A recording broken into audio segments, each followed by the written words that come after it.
इस वाले वीडियो में हम आपके साथ देख रहे हैं सीए फाइनल का एमटीपी जो कि अक्टूबर 2022 में इंस्टीट्यूट ने इशू किया था, which is applicable for November 2022 exams. तो अगर आपकी एग्जाम्स हैं नवंबर 2022 में तो बहुत मतलब ध्यान से इस वाले वीडियो को देखें। इस वाले वीडियो में आपके साथ सारे के सारे एमसीक्यूज जो इसमें दिए गए हैं इस वाले एमटीपी में, इसकी हम आपके साथ बात करेंगे विद अंडरस्टैंडिंग। तो फिर स्टार्ट करते हैं। सबसे पहले division A multiple choice question case scenario 1।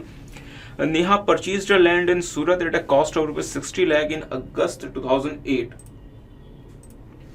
and held the same as her capital asset till 31st August 2022। तो इसका मतलब आपने एक लैंड परचेज किया और उसको आपने अपने कैपिटल एसेट की तरह से रखा। आपने she started her real estate business on 1st September 2020 and converted the said land into stock and trade of her business on the said date। इसका मतलब ये हुआ कि आपने 1 अक्टूबर 2020 को अपने लैंड को, जो कि आप किसकी तरह से होल्ड करते थे, कैपिटल एसेट, आपने उसको कन्वर्ट कर दिया किसमें, अपने stock and trade in the business. तो किसी को याद आ रहा है क्या? याद करें section 247 definition of transfer. Definition of transfer में शामिल है कन्वर्जन और treatment of capital asset into stock and trade amounts to transfer. तो अगर आपने अपने कैपिटल एसेट को मतलब कन्वर्ट कर लिया या फिर ट्रीट कर लिया as a stock and trade of your business, तो इस कन्वर्जन को हम क्या नाम देते हैं, इसको हम मतलब क्या कहते हैं, ट्रांसफर हो गया। तो अगर हम यहाँ पे ध्यान से देखें तो आपने क्या किया, आपने 2020 1 सितंबर 2020 को आपने अपने कैपिटल एसेट को कन्वर्ट कर दिया या फिर ट्रीट कर लिया as a stock and trade of your business. तो जैसे आपने ये कन्वर्जन किया, ट्रांसफर हो गया सेक्शन 247 के हिसाब से। ठीक बात है। तो फिर थोड़ा सा आगे बढ़ते हैं।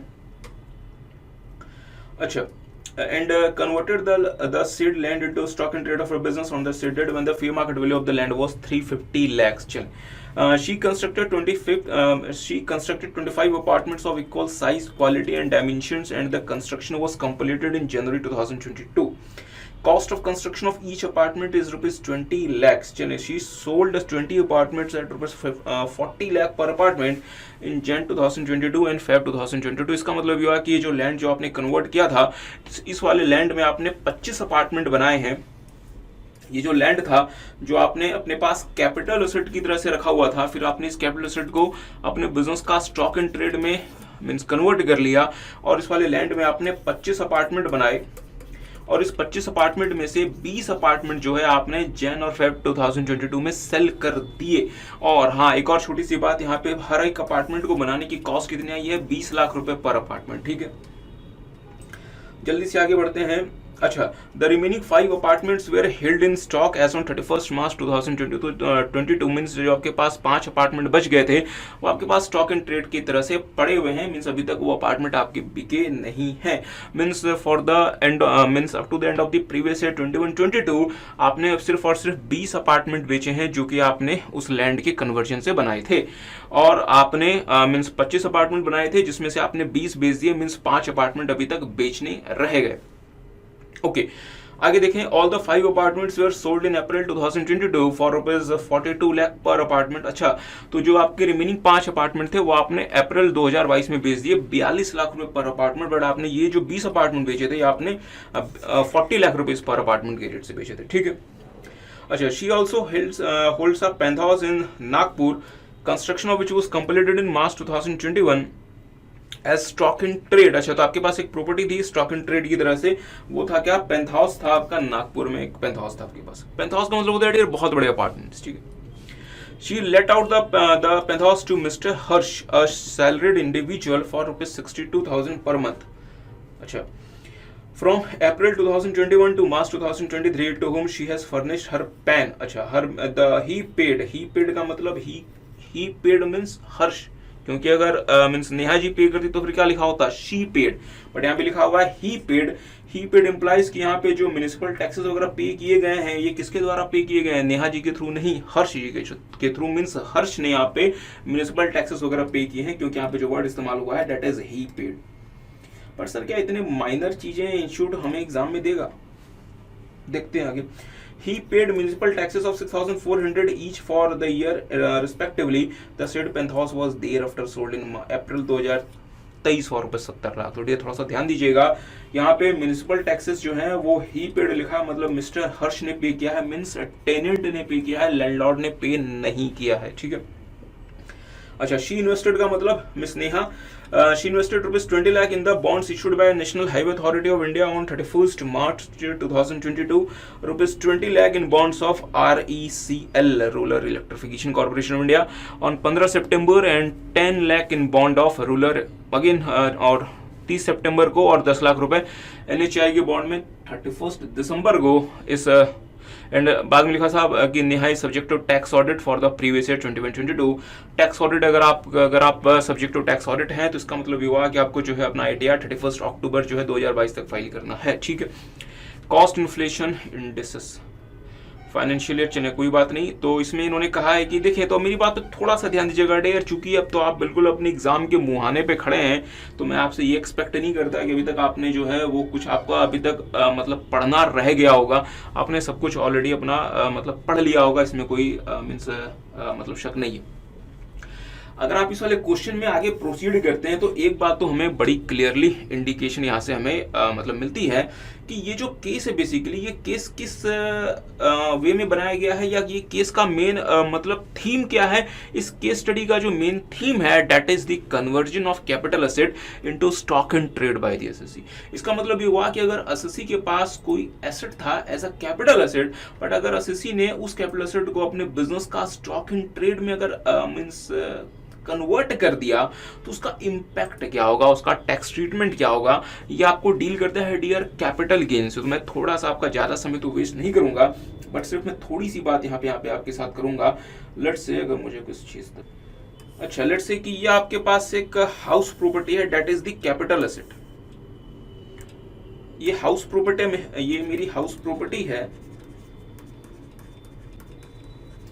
और मैंने इसको जब अक्वायर किया था, मैंने इसको किस तरीके से, मैंने इसको किस लिए अक्वायर किया था कि मैं, ये मेरा कैपिटल एसेट है, ठीक है।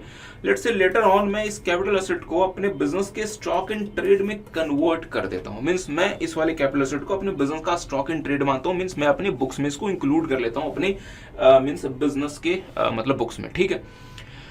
इसका इंपैक्ट क्या होगा? इसका इंपैक्ट ये होगा कि सबसे पहले यहाँ पे कौन सा सेक्शन अट्रैक्ट होता है, सेक्शन 247 जो कि डील करता है मीनिंग ऑफ ट्रांसफर से। तो सेक्शन 2 क्लॉज 47 कहता है कि जैसे SSC ने अपने कैपिटल एसेट को अपने बिजनेस के स्टॉक एंड ट्रेड में या तो कन्वर्ट कर दिया या तो उसको ट्रीट करना शुरू कर दिया, वो कन्वर्जन ही ट्रांसफर बन जाएगा फॉर कैपिटल गेन पर्पसेस, वो कन्वर्जन ही ट्रांसफर बन जाएगा फॉर कैपिटल गेन पर्पसेस। तो लेट्स से मैंने प्रीवियस ईयर 2020 में अपने मींस कैपिटल एसेट को स्टॉक एंड ट्रेड में कन्वर्ट कर दिया, तो ये ट्रांसफर हो गया, बट किस प्रीवियस ईयर में ट्रांसफर हो गया? Previous year 2022 means previous year 2020, ठीक है। तो जैसे यहां पे ट्रांसफर हो गया, हमारा सेक्शन अट्रैक्ट हो जाएगा 45(1) जो कहता है जिस प्रीवियस ईयर में आपने ट्रांसफर किया था हम कैप गेन निकालेंगे और उस कैप गेन को हम उसी प्रीवियस ईयर की आपकी इनकम मान लेंगे। तो इसका मतलब ये हुआ कि आपके प्रीवियस ईयर 2020 में, प्रीवियस ईयर 2020 में जो आपका कैपिटल एसेट का मतलब ट्रांसफर हो गया, तो इस वाले ट्रांसफर में हम इसका कैप गेन निकालेंगे और ये जो कैप गेन है आपका, ये प्रीवियस ईयर 2021 में टैक्सेबल हो जाएगा। Are you guys getting? तो क्या ये थोड़ा सा आपको नहीं लगता कि SSC के लिए थोड़ा सा ये हार्श है? हाँ सर, क्यों? क्योंकि सर अभी तक तो हमने सिर्फ और सिर्फ एक हाउस प्रॉपर्टी थी हमारे पास, वो हाउस प्रॉपर्टी हमारे पास अभी भी है। अंतर सिर्फ इतना हुआ है कि हम इस हाउस प्रॉपर्टी को पहले एज अ कैपिटल एसेट रखते थे, अब हम उस हाउस प्रॉपर्टी को as a stock and trade रखते हैं। हाउस प्रॉपर्टी अभी भी हमारे पास ही है, सिर्फ और सिर्फ ये अंतर आया है। The only thing which have changed is the house property is now being held by us as a stock and trade instead of the capital asset. Are you guys getting? There is no actual sale or transfer of the house property. हाँ, आपने जो है section 247 के हिसाब से इसको अगर transfer मान लिया, तो क्या इसका रियलिटी में SSC के हैंड्स में कोई ट्रांसफर हो गया? नहीं। तो हमने सिर्फ और सिर्फ एक अकाउंटिंग एंट्री की मदद से अपने हाउस प्रॉपर्टी को कैपिटल एसेट से स्टॉक एंड ट्रेड में कन्वर्ट किया। और अगर हमें लॉ मेकर बोले कि यार इस वाले प्रोसेस में आप जो है हमें मतलब टैक्स पे कर दें, इज इट गुड? नहीं सर जी, ये SSC के लिए सही नहीं है।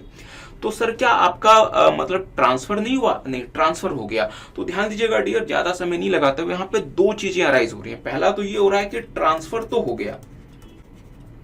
ट्रांसफर कब हो गया? प्रीवियस ईयर 2021 में।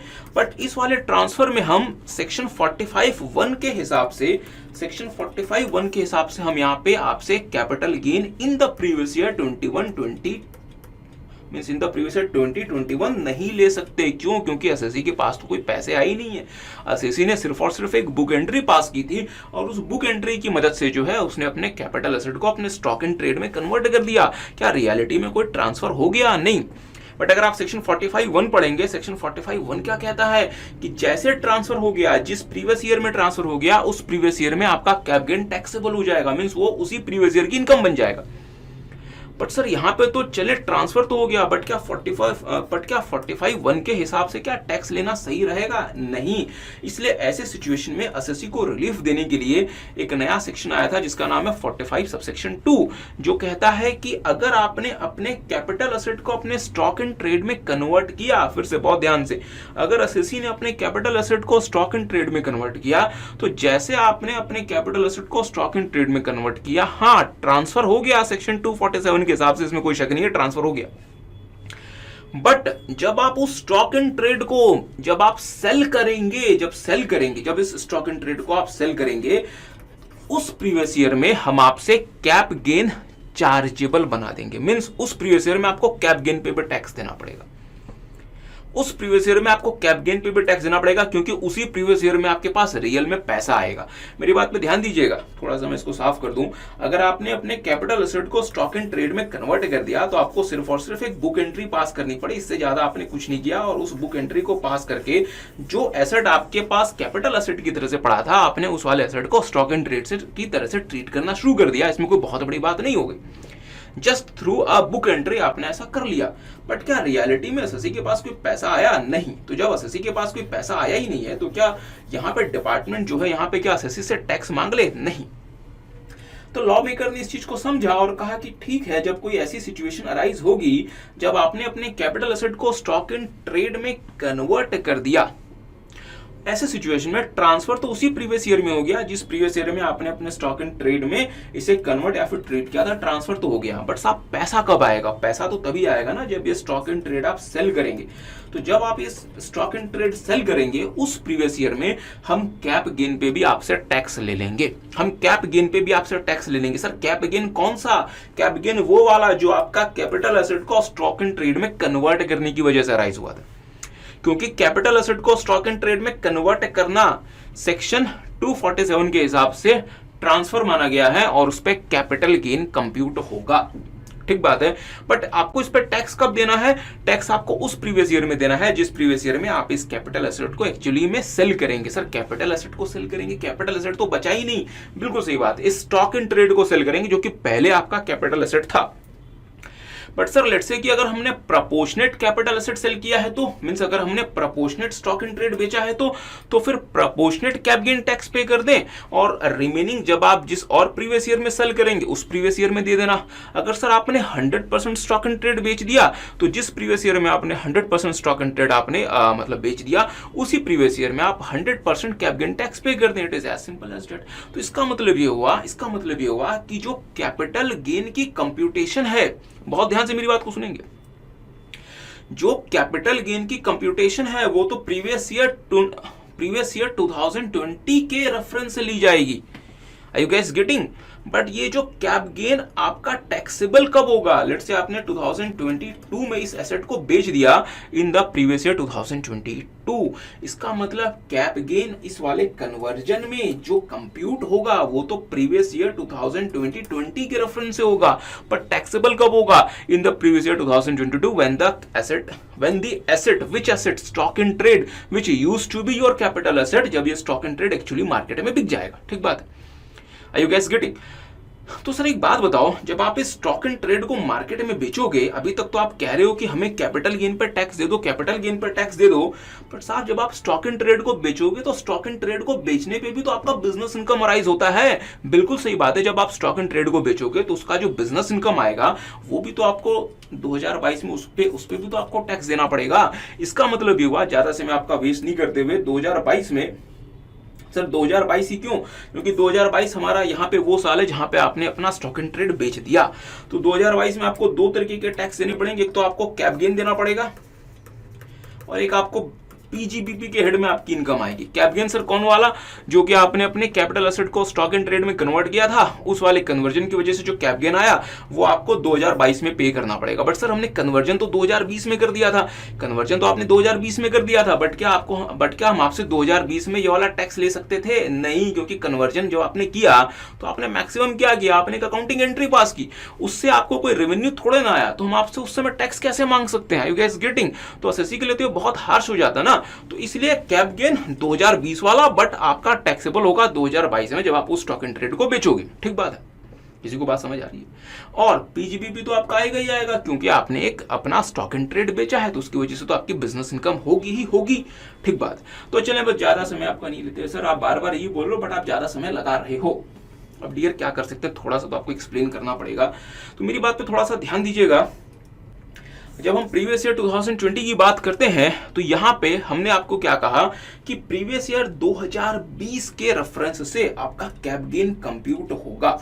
जो आपका कैप गेन डियर ये प्रीवियस ईयर 2020 के रेफरेंस से कंप्यूट होगा, मींस 2020 के रेफरेंस से कंप्यूट होगा। तो 2020 के रेफरेंस से कंप्यूट होगा तो इसका मतलब क्या हुआ, इसका मतलब ये हुआ कि आपके इस वाले एसेट की, हाउस प्रॉपर्टी की जो पीरियड ऑफ होल्डिंग होगी ये कब तक होगी, जिस दिन आपने इसको कन्वर्ट किया उसी दिन तक होगी। तो लेट्स से हमने जो है वो 10 जून 2020 को इसको as a stock in trade convert किया, और ये हाउस प्रॉपर्टी हमने लेट्स से 1 अप्रैल 2010 में खरीदी थी। ठीक है, और ये एसेट हमने बेच दिया लेट्स से 10 जुलाई 2022 को। तो एसेट आपने जो सेल कर दिया 10 जुलाई 2022 को, 10 जुलाई 2022 का मतलब previous year 22-23, assessment year 23-24। Any how, तो आपके लिए इस वाले एसेट की जो पीरियड ऑफ होल्डिंग होगी डियर वो होगी 1 अप्रैल 2010 से लेके 9 जून 2020। सर 9 जून, 10 जून क्यों नहीं, क्योंकि preceding the date of transfer. ठीक है, क्योंकि आपने 10 जून को तो ट्रांसफर कर दिया तो उसके एक दिन पहले जनरली हम कंसिडर करते हैं, बट अगर आप 10 जून भी ले लें तो कोई गलत ऐसा सच नहीं हो जाता, बहुत बड़ा इंपैक्ट नहीं पड़ जाता। बट हाँ, अगर आप लॉ को बिल्कुल एज इट इज पढ़ें तो उसके हिसाब से आपको 9 जून लेना चाहिए, क्योंकि लॉ में लिखा हुआ है immediately preceding the date of its transfer, तो हमने ले लिया 9 जून। ठीक है, तो ये तो हो गया आपका पीरियड ऑफ होल्डिंग। ठीक बात है, तो इसका मतलब ये हुआ कि 2020 में आपका ट्रांसफर हो गया। तो मुझे सारे बच्चे बताएंगे फिर हमें इंडेक्सेशन बेनिफिट भी कब तक का मिलेगा? सर प्रीवियस ईयर 2000, अच्छा प्रीवियस ईयर तो सर होता ही नहीं इंडेक्सेशन बेनिफिट में, सर कैसी कैसी बातें करते हैं। फाइनेंशियल ईयर 2020-21 का हमें इंडेक्सेशन बेनिफिट मिलेगा, जिसका CII शायद कॉस्ट इन्फ्लेशन इंडेक्स शायद 301 है, शायद मैं पूरी तरीके से श्योर नहीं हूँ, कुछ ऐसा ही था। और हाँ, एक और छोटी सी बात, बहुत इंटरेस्टिंग बात, सर आपने कहा, बहुत ध्यान से, सर आपने कहा कि 10 जून 2020 को जो है वो हमारे एसेट का ट्रांसफर हो गया, वो हमारे एसेट का ट्रांसफर हो गया। तो सर ट्रांसफर के बाद जब हम कैप गेन निकालते हैं, जब हम मतलब कैपिटल गेन की कंप्यूटेशन करते हैं, तो सर एक बात बताओ ना, कैपिटल गेन की कंप्यूटेशन करने के लिए हमें तो फुल वैल्यू ऑफ कंसिडरेशन निकालना पड़ता है, मींस कितने का ये एसेट आपका जो है वो टैक्स पर्पसेस के लिए बिका। बट यहाँ तो हमने एसेट बेचा ही नहीं है, यहाँ तो हमने उस एसेट को कन्वर्ट किया था स्टॉक इन ट्रेड में। तो सेक्शन 45(2) कहता है कि in the cases where the capital asset has been converted into the stock in trade of the assessee, the full value of consideration for the purpose of section 48, section 48 का मतलब computation of capital gain, तो उसके लिए जो full value of consideration होगी वो क्या होगी? FMV on the date of conversion। तो इसका मतलब ये हुआ कि 10 जून 2020 को जो इसकी फेयर मार्केट वैल्यू होगी एसेट की, वही इस एसेट का फुल वैल्यू ऑफ कंसिडरेशन हो गया for the purpose of section 48, means for the purpose of computation of the capital gain. किसी को बात समझ आई? ठीक बात है। तो फिर सर इतना ज्यादा समय आपने वेस्ट कर दिया। चलिए फिर आगे देखते हैं फिर इस वाले क्वेश्चन में क्या लिखा हुआ है, तो फिर एक एक करके बात करते हैं फिर। ठीक है, तो एक बार ना क्वेश्चन की रिक्वायरमेंट भी पढ़ लेते हैं। पहली रिक्वायरमेंट है कि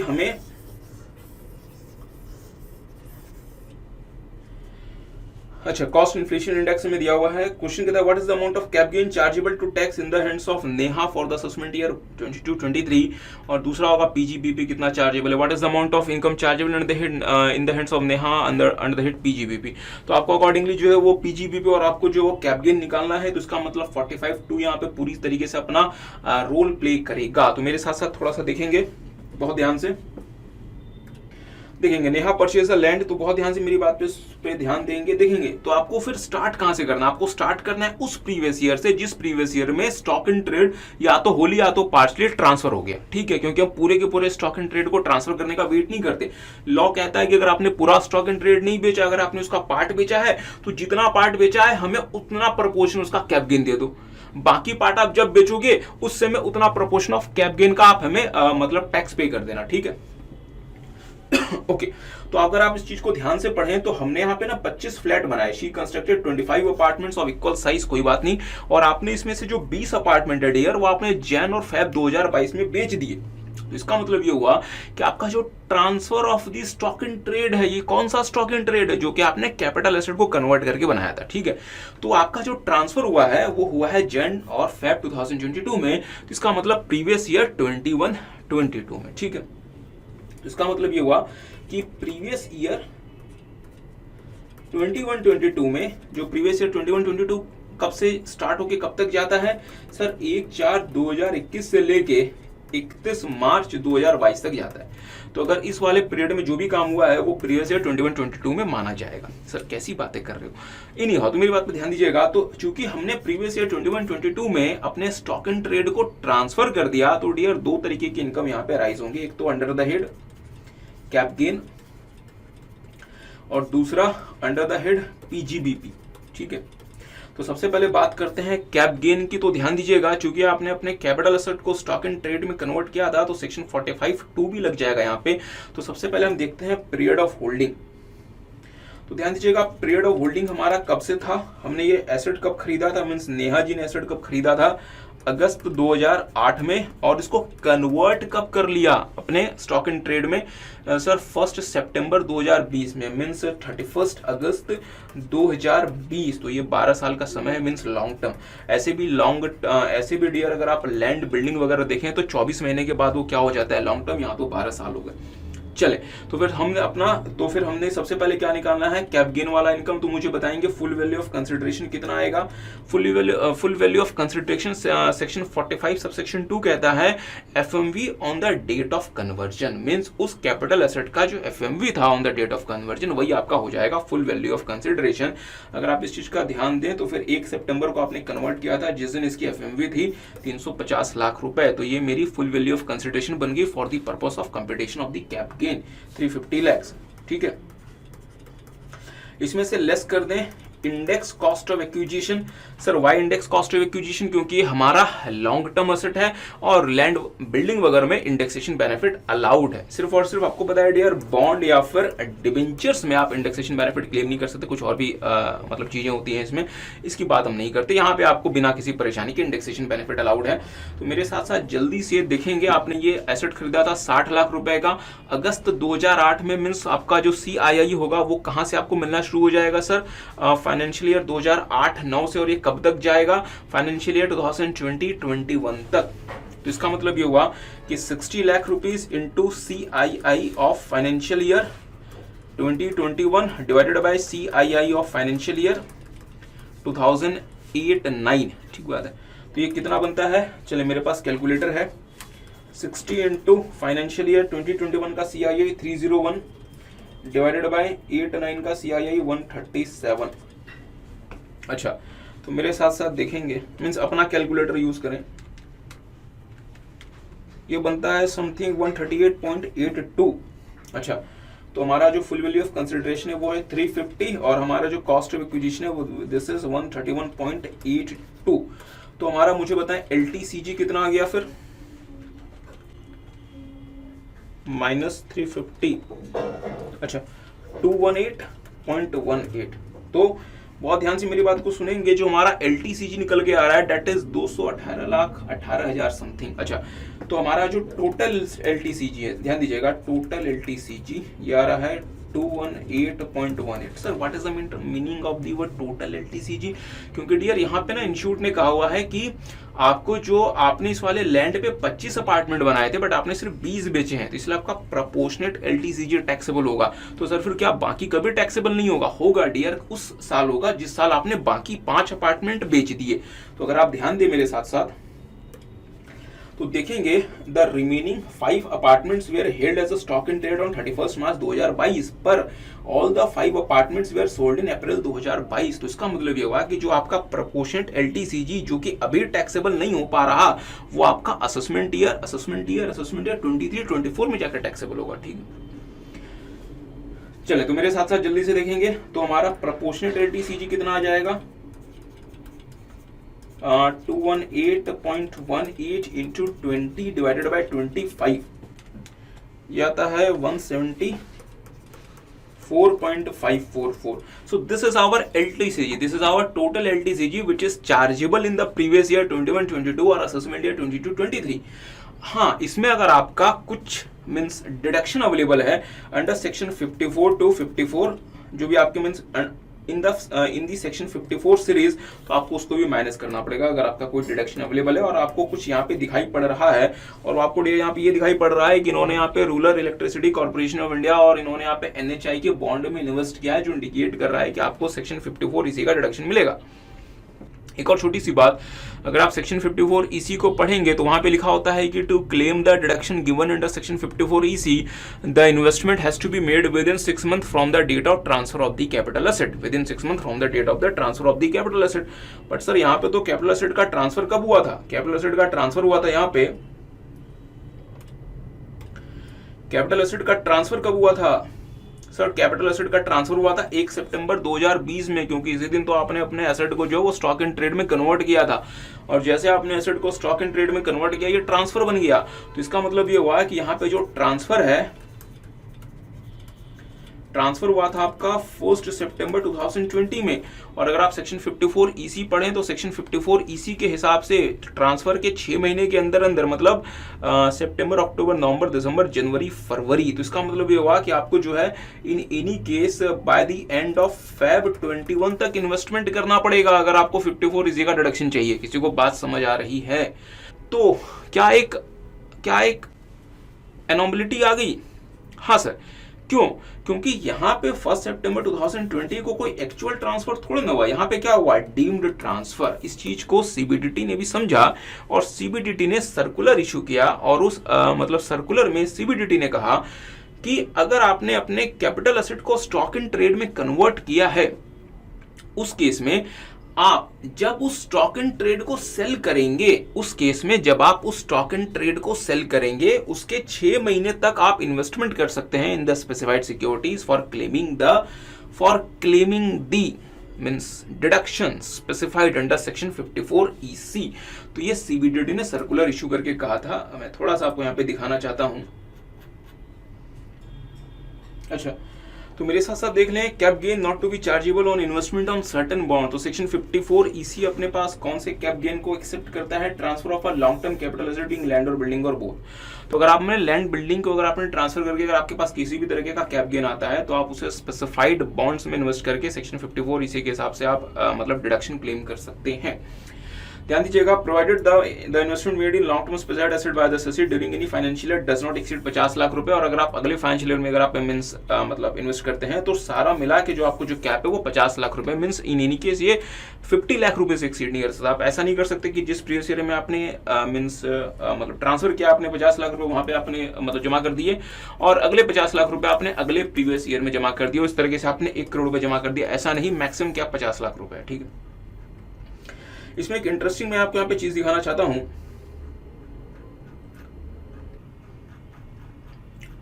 चलें तो मेरे साथ साथ देख लें section 45 to capital gain in case of conversion of capital asset into stock in trade. तो तो यहाँ पे अगर आप इस चीज को ध्यान से देखेंगे इंपॉर्टेंट नोट्स में last point, in case of conversion of capital asset into stock in trade and subsequent sale of such stock in trade, the period of 6 months is to be run out from the date of sale of such stock in trade for the purpose of examination under section 54 EC CBDT circular 791 2000 का circular. तो आपको जो है circular का exactly मतलब नियम वगैरह याद नहीं रखना, सिर्फ आपको ये पता होना चाहिए कि ये बात सीबीडीटी ने अपने मतलब सर्कुलर के थ्रू कही थी। तो इसका मतलब ये हुआ कि अगर आप सेक्शन 54 ईसी को पढ़ें तो ईसी कहता है कि अगर आपको सेक्शन 54 ईसी वाला डिडक्शन क्लेम करना है तो आपको ट्रांसफर के 6 महीने के अंदर अंदर स्पेसिफाइड एसेट्स में अपना इन्वेस्टमेंट करना पड़ेगा। बट जब आप अपने कैपिटल एसेट को स्टॉक इन ट्रेड में कन्वर्ट करते हैं तो जैसे आपने अपना कैपिटल एसेट अपने स्टॉक इन ट्रेड में कन्वर्ट किया, ट्रांसफर तो उसी दिन हो गया, भले ये डीम्ड ट्रांसफर हो, बट सर जी ट्रांसफर तो हो गया ना, ट्रांसफर हो गया, बट अब क्या आप इस समय इन्वेस्टमेंट कर पाएंगे? नहीं, आपके पास तो पैसे ही नहीं आए। तो सीबीडीटी ने कहा कि ठीक है, जब आप इस स्टॉक इन ट्रेड को आप सेल करेंगे उसके 6 महीने के अंदर अंदर इन्वेस्टमेंट कर लेना, आप जो है फिर 54 ईसी के लिए एलिजिबल हो जाएंगे एज पर सेक्शन 54 ईसी। ठीक है, तो फिर अगर आप थोड़ा सा यहाँ पे ध्यान दें तो हमने जो है अपने 20 अपार्टमेंट बेच दिए थे जैन और फेब 2022 में। तो फिर हमें इन्वेस्टमेंट कब तक करना पड़ेगा? चले, तो सर आपने जैन में कितने बेचे, फेब में कितने बेचे, ये तो हमें पता नहीं है। हमें सिर्फ ये पता है कि हमने 20 अपार्टमेंट सेल कर दिए थे इन जैन एंड फेब 2022। तो हम ये मान लेते हैं कि आपने अपने सारे के सारे 20 के 20 अपार्टमेंट जो है वो फेब के एंड में सेल कर दिए। तो आपको इसके 6 महीने के अंदर अंदर इन्वेस्टमेंट करना पड़ेगा। मीन्स आपको इन्वेस्टमेंट कब तक करना पड़ेगा? मार्च, अप्रैल, मई, जून, जुलाई, अगस्त। मीन्स 31 अगस्त 31 अगस्त 2022 अगर आपने मतलब इन्वेस्टमेंट किया है तो आप 54 ईसी का बेनिफिट ले सकते हैं। मीन्स मतलब डिडक्शन क्लेम कर सकते हैं। ध्यान से पढ़ेंगे। She invested ₹20 lakh in the bonds of NHAI। क्या NHAI का बॉन्ड 54 ईसी के लिए एलिजिबल है? हाँ सर। ऑन 31 मार्च 2022 मतलब 31 अगस्त तक आपने मीन्स इन्वेस्ट आपने कर दिया, तो आप ये 20 लाख रुपए यहाँ पे इसका 54 ईसी में आप क्लेम कर सकते हैं। आगे देखें, ₹20 lakh in the bonds of RECL। क्या RECL भी 54 ईसी के लिए एलिजिबल है? हाँ सर। ऑन 15 सितंबर 2022। ध्यान दीजिएगा डियर, तो आप 15 सितंबर 2022 हो गया। मीन्स ये जो इन्वेस्टमेंट है, इन्वेस्टमेंट तो आपने 54 ईसी में की, but this is the time barred investment, और आप जो है उसका डिडक्शन यहाँ पे 54 ईसी में कम से कम यहाँ के लिए क्लेम नहीं कर सकते। तो आप मैक्सिमम कितना डिडक्शन 54 ईसी में क्लेम कर सकते हैं? लेस कर दें deduction under section 54 EC 20 lakh रुपए। बट सर हमने तो 20 लाख रुपए के अलावा भी इन्वेस्ट किया है। हाँ डियर, आपने इन्वेस्ट किया है, बट ये इन्वेस्टमेंट टाइम बार्ड है, क्योंकि आपको इन्वेस्टमेंट करनी थी up to 6 month from the date of transfer of the stock in trade, और ये जो इन्वेस्टमेंट है ये 6 महीने के बाद हुई है। तो आप यहाँ पे इसको तो आप इसके लिए यहाँ पे इसका बेनिफिट क्लेम नहीं कर सकते जब आप कैप गेन निकालेंगे फॉर द असेसमेंट ईयर 22-23। तो मुद्दे वाली बात है कि आपका जो टैक्सेबल कैप गेन आया वो कितना आया? ये आया 154.54 समथिंग। तो आपका जो टैक्सेबल कैप गेन आया for the assessment year 22-23 it is 1,54,54,000 something. So the correct option should be your B option, जो कि यहाँ पे ये डील करता है। अच्छा, आगे आते हैं। What is the amount of income chargeable under the head profits and gains of business and profession. तो पीजीबीपी में आपका कितना इनकम टैक्सेबल है? तो ध्यान दीजिएगा डियर, जिस प्रीवियस ईयर में आप अपना स्टॉक एंड ट्रेड सेल करते हैं, जिसको आपने अपने कैपिटल एसेट के कन्वर्जन से बनाया था, उस वाले प्रीवियस ईयर में सिर्फ और सिर्फ आपका कैप गेन अराइज नहीं होता, आपका जो स्टॉक एंड ट्रेड भी तो बिका, तो उसकी वजह से बिजनेस इनकम भी तो आएगा। Are you guys getting? तो हमारा पीजीबीपी भी निकलेगा। हमारे असेसमेंट ईयर 22-23 में बिजनेस इनकम भी आएगी, income under the head PGBP. तो सर वो कैसे आएगी? ध्यान दीजिएगा, आपने कितने फ्लैट्स बेचे? 20। कितने में? 40 लाख रुपए शायद। अच्छा, तो आपका जो टोटल सेल्स रेवेन्यू वो कितना आया? Sir 40 lakh rupees into 20 flats means 800 lakh रुपए। ठीक है, बट सर 20 लाख रुपए शायद हमें पर फ्लैट का कंस्ट्रक्शन कॉस्ट भी तो देना पड़ा। अगर आप देखेंगे तो यहाँ पे लिखा हुआ है कि अच्छा, cost of construction of each apartment is ₹20 lakh. तो हर एक अपार्टमेंट का 20 लाख रुपए। बट सर आपने तो 25 अपार्टमेंट बनाए, तो क्या 25 के 25 आप अभी ही ले लेंगे? जब आपने 5 अपार्टमेंट बाद में मतलब सेल किए तो 5 की कॉस्ट बाद में लेंगे सर, बट ऑब्वियस सी बात है। तो अभी हम फिलहाल कितने की कॉस्ट लेंगे? उन 20 अपार्टमेंट्स की जो कि हमने सेल कर दिए इन द प्रीवियस ईयर 21-22। ठीक है, तो 20 अपार्टमेंट्स हमने सेल कर दिए और एक की कॉस्ट है 20 लाख रुपए बनाने की, 400 लाख रुपए। चले, क्या कोई और भी कॉस्ट आएगी? सर जिस जमीन पे, जिस लैंड पे अपार्टमेंट बनाया वो भी तो खरीदा आपने। खरीदा सर, उसको भी तो आपने अपने कैपिटल एसेट से कन्वर्ट किया था, किसी को याद है? और जब आपने इसको कैपिटल एसेट में कन्वर्ट से आपने जब इसको स्टॉक एंड ट्रेड में कन्वर्ट किया था, आपने प्रॉपर कैपिटल गेन टैक्स पे किया। इसलिए लॉ कहता है कि जब आप अपने उस एसेट को सेल करेंगे, आप उस कैपिटल एसेट की भी कॉस्ट कंसिडर कर सकते हैं। और यहाँ पे इसकी कॉस्ट कितनी आएगी, 350 लाख का वो लैंड था, क्योंकि हमने 350 लाख पे अपना टैक्स पे किया था। और इस 350 लाख में हमने 25 अपार्टमेंट बनाए थे, जिसमें से हमने 20 अपार्टमेंट सेल कर दिए। तो हमारा प्रोपोर्शनेट लैंड की कॉस्ट कितनी आएगी, कॉस्ट ऑफ लैंड 280। तो हमारे पास टोटल बिजनेस इनकम कितना आ रहा है, 120 लाख। तो फिर हमारा असेसमेंट ईयर 22-23 में 120 लाख का बिजनेस इनकम भी टैक्सेबल होगा। ठीक बात है। अब dear, this is how the law is structured. तो इसमें हम क्या कर सकते हैं, हाँ, इसमें ये हो सकता था कि लॉ मेकर ये बोले कि ठीक है, जब आप अपने कैपिटल एसेट को स्टॉक एंड ट्रेड में कन्वर्ट करेंगे, उस समय आप किसी भी तरीके का कैप गेन टैक्स ना दें, बट जब आप उस स्टॉक एंड ट्रेड को सेल करेंगे, उस स्टॉक एंड ट्रेड के लिए आपका ये जो कॉस्ट आया है वो आप कंसिडर नहीं करेंगे। तो ये भी हो सकता था, बट लॉ मेकर ने कहा कि नहीं सर जी, जब आप अपने कैपिटल एसेट को स्टॉक एंड ट्रेड में कन्वर्ट करते हैं, आप यहाँ पे हमें कैप गेन टैक्स दे दें, और जब आप स्टॉक एंड ट्रेड को आगे मतलब सेल करेंगे, तो आपने जिस वैल्यू पे यहाँ पे हमें मतलब टैक्स पे किया है, उसको आप उसका कॉस्ट मान लेने का। ठीक है, ये भी सही है। चल, so the way the law is structured, इसमें हम कुछ नहीं कर सकते। आगे आते हैं, what is the amount of income chargeable to tax under the head cap gain and PGBP in the hands of miss Neha for the assessment year 23-24। बहुत ध्यान से मेरी बात को सुनेंगे। आपने जो है डियर यहाँ पे अगर देखें तो आपने 25 अपार्टमेंट्स बनाए थे, जिसमें आपने प्रीवियस ईयर 21-22 में सिर्फ 20 अपार्टमेंट सेल किए हैं, 5 अपार्टमेंट आपके रह गए। और वो 5 अपार्टमेंट आपने जो है डियर वो कब सेल किए, अप्रैल 2022 में। मतलब previous year 22-23 means 22-23, assessment year 23-24। अच्छा, तो जो 5 अपार्टमेंट आपके रहते थे वो आपने असेसमेंट ईयर 23-24 में सेल किए हैं। तो हम कैप गेन निकाल लेते हैं, income under the head cap gain. मुझे बताएं, क्या हम पूरी की पूरी कैलकुलेशन कैप गेन के लिए क्या हम मतलब फिर से करें? नहीं सर, क्योंकि हमने पूरी की पूरी हमने कैप गेन की कैलकुलेशन ऑलरेडी की हुई है। 218,18,000 समथिंग मींस 218.18 लाख समथिंग आ रहा है। और हमने प्रीवियस ईयर 21-22 में सिर्फ और सिर्फ प्रोपोर्शनेट 174.54 लिया था। तो जो रिमेनिंग होगा वो हम इस साल लेंगे, क्योंकि हमने रिमेनिंग असेट्स भी क्योंकि हमने रिमेनिंग स्टॉक एंड ट्रेड भी इस साल सेल कर दिया। तो मुझे बताएं, यहाँ पे हमारा full value of consideration proportionate कितना आना चाहिए सर? ये आना चाहिए 218.18 divided by 25 into 5, 43.634 lakhs, 636 lakhs. अच्छा, और इसमें से मेरी बात पे ध्यान दीजिएगा, क्या हमें कॉस्ट ऑफ एक्विजिशन वगैरह कम करना है? नहीं सर, सब कुछ तो आपने ऑलरेडी कम कर दिया। आपने तो ये कैप गेन निकाला था, तो ये आपका फुल वैल्यू ऑफ कंसिडरेशन फिर कैसे लिख दिया सर आपने? माय मिस्टेक, ये फुल वैल्यू ऑफ कंसिडरेशन नहीं है, प्लीज ध्यान दीजिए, क्योंकि हमने सब कुछ कंसिडरेशन वगैरह हमने निकाल लिया। हमने तो यहाँ पे लिखना है प्रोपोर्शनेट कैप गेन। ये कितना था? 43.636 lakh means proportionate cap gain 43.636 lakh, जो कि आपका असेसमेंट ईयर 22-23 में टैक्सेबल होना चाहिए था। बट वो इसलिए नहीं हो पाया क्योंकि आपने 100% of stock and trade sale नहीं किया था। आपने थोड़ा सा स्टॉक एंड ट्रेड रख लिया था, जो आपने असेसमेंट ईयर 23-24 में सेल किया। तो आपने जितना स्टॉक एंड ट्रेड सेल नहीं किया था, उतने का प्रोपोर्शनेट कैप गेन है, जो कि आपका 23-24 में आपको इस पे मतलब टैक्स पे करना पड़ेगा, क्योंकि आपने अपना स्टॉक एंड ट्रेड भी वो वाला 23-24 में सेल किया है। ठीक बात है। तो हमारा ये प्रोपोर्शनेट कैप गेन है 43.636 लाख। बट सर एक बात यहाँ पे ध्यान दीजिए, वो ध्यान देने वाली बात यहाँ पे ये है कि हमने ना यहाँ पे RECL means rural electrification corporation limited के बॉन्ड में इन्वेस्ट किया था। बट सर आपने जो इन्वेस्ट किया था ना, उस वाले इन्वेस्टमेंट में आपने 20 लाख रुपए का डिडक्शन ऑलरेडी क्लेम कर लिया था। ये वाला जो आपने 31 मार्च को 20 लाख रुपए इन्वेस्ट किया था, उसका तो आपको डिडक्शन मिल गया।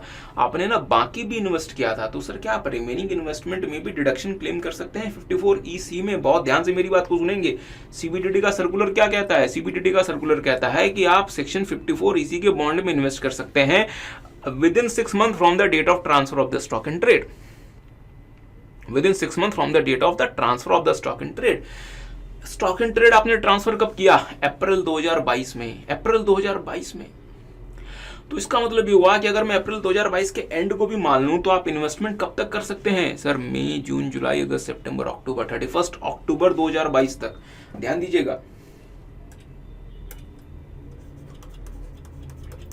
तो इसका मतलब ये हुआ कि आपने जो रिमेनिंग अपने स्टॉक एंड ट्रेड को सेल किया उसके लिए आप 54 EC के लिए आप इन्वेस्टमेंट कब तक कर सकते हैं? 31 अक्टूबर 2022 तक। तो सर क्या आपने 31 अक्टूबर 2022 तक जितनी भी इन्वेस्टमेंट क्लेम की, मतलब जितनी भी आपने मतलब इन्वेस्टमेंट की, क्या आप वो सब कुछ 54 EC में क्लेम कर सकते हैं? नहीं। 54 EC की लिमिट कितनी थी? 50 लाख रुपए।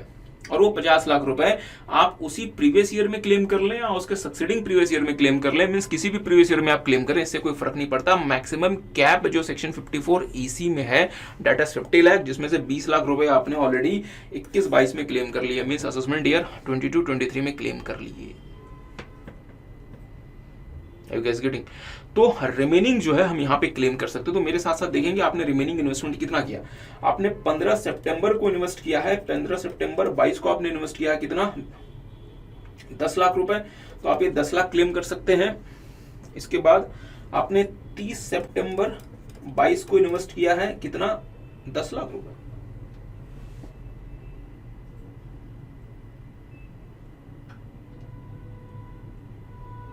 अच्छा नहीं, 15 सितंबर को आपने इन्वेस्ट किया था 20 लाख रुपए, 20 लाख रुपए, और आपने 15 सितंबर को इन्वेस्ट किया था 20 लाख रुपए, और आपने 30 सितंबर को इन्वेस्ट किया 10 लाख रुपए, और इसके बाद आपने 30 सितंबर को इन्वेस्ट किया 10 लाख रुपए, और आपने 31 दिसंबर को इन्वेस्ट किया है 10 लाख रुपए, 10 लाख रुपए। अच्छा, तो आपने डियर 3 और इन्वेस्टमेंट्स की हैं, आपने 3 और इन्वेस्टमेंट की हैं,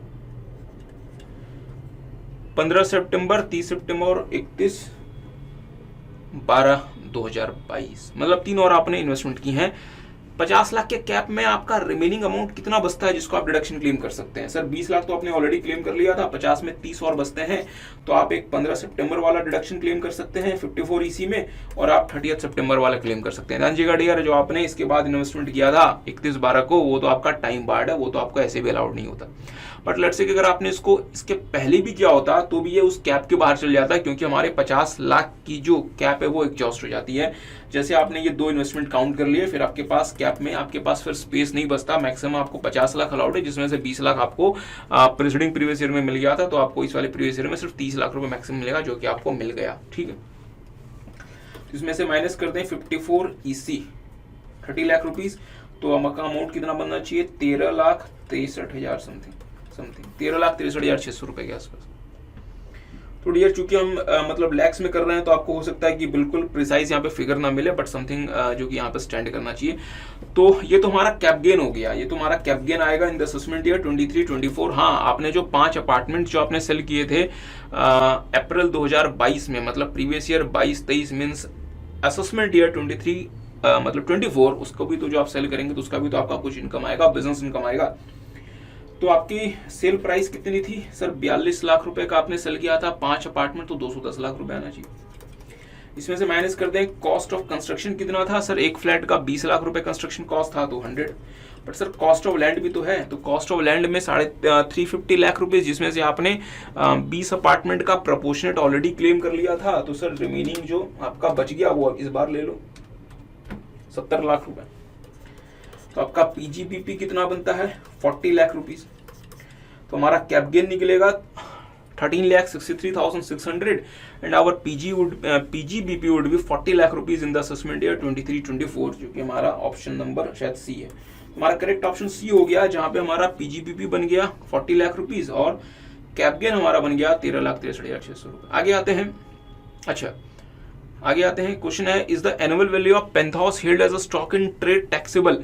if so under which head and what is the amount taxable? ध्यान दीजिएगा डियर, सेक्शन 23 सबसेक्शन 5 23(5) वो ये कहता है, हाउस प्रॉपर्टी का सेक्शन, वो ये कहता है कि अगर आपके पास कोई प्रॉपर्टी है as a stock in trade, अगर आपके पास कोई प्रॉपर्टी है as a stock in trade, तो क्या होता है डियर, बहुत सारे मीन्स बिल्डर्स के पास, उनके पास ना बहुत सारी प्रॉपर्टीज पड़ी रहती हैं स्टॉक एंड ट्रेड, जो कि बिक उस समय नहीं रही होती।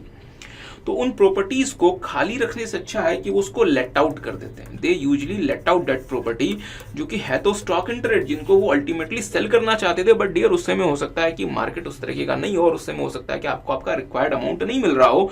तो आपने कहा ठीक है अभी ये प्रॉपर्टीज रहने दो, जब मार्केट अप होगा उस समय हम इस प्रॉपर्टी को सेल कर देंगे, ठीक है।